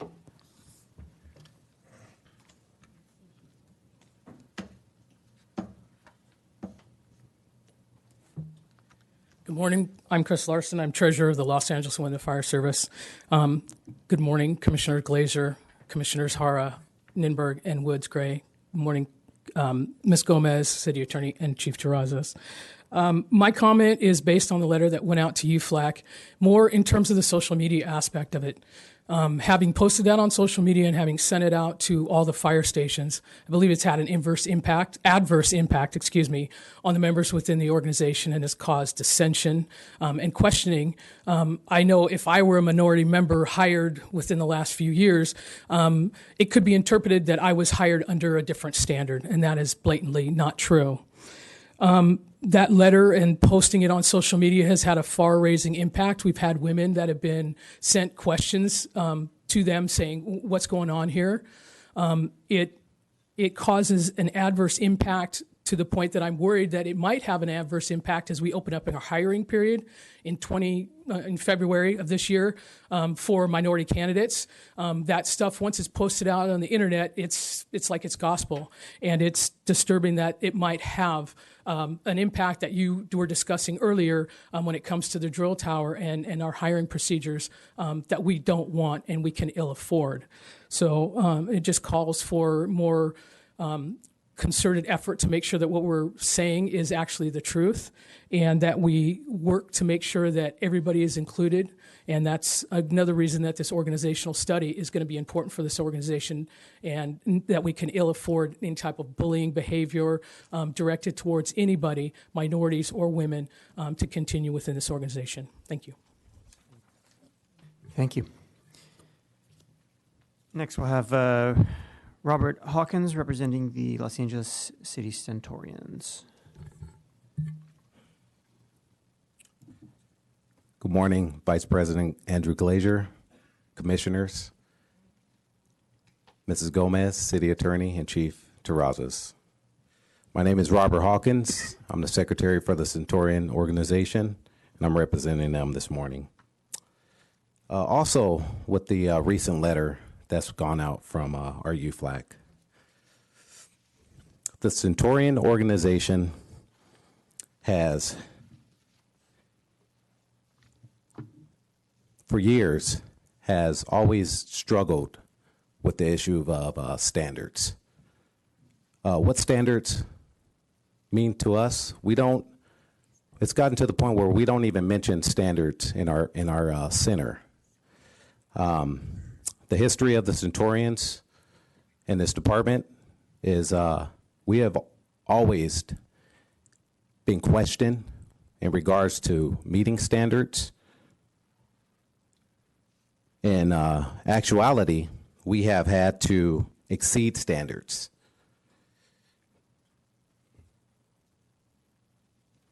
Black firefighters have to compensate for stereotyped assumption of inferior competence. Whenever the word standard, minority, and women are in the same sentence, we have an issue with it.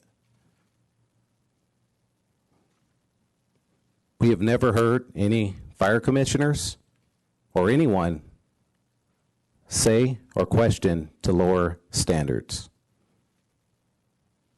What the Centurion Organization wants is we want and agree with one standard. Chief said, he heard a quote yesterday, are we doing enough to help others? The question I want to throw to you, are we doing enough to help our candidates in the drill tower? Thank you. Thank you. Our last speaker for today will be Freddie Escobar representing UFLAC.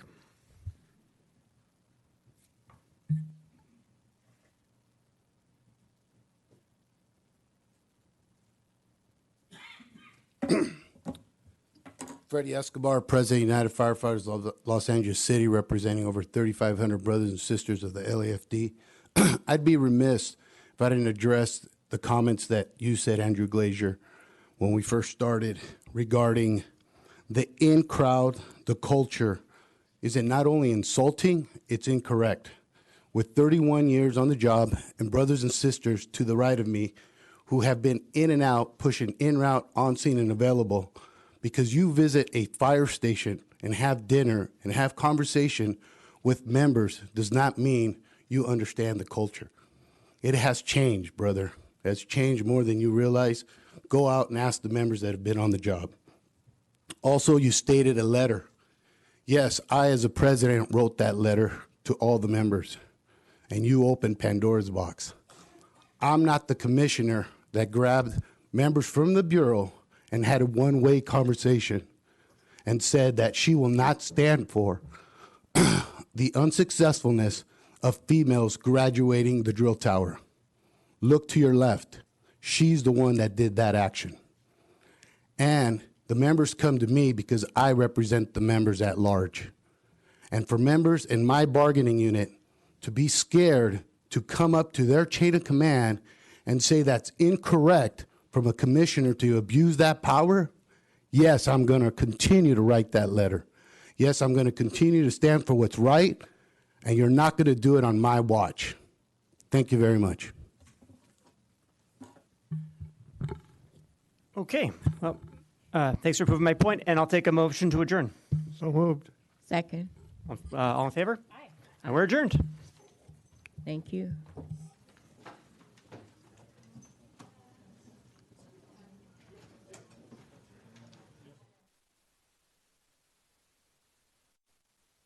El condado de Los Ángeles tiene una de las poblaciones más grandes de personas sin vivienda. Muchos de ellos son veteranos, mujeres, niños, sobrevivientes de abuso doméstico y personas trabajadoras que no pueden pagar su renta. Puedes hacer algo al respecto al participar en el censo de personas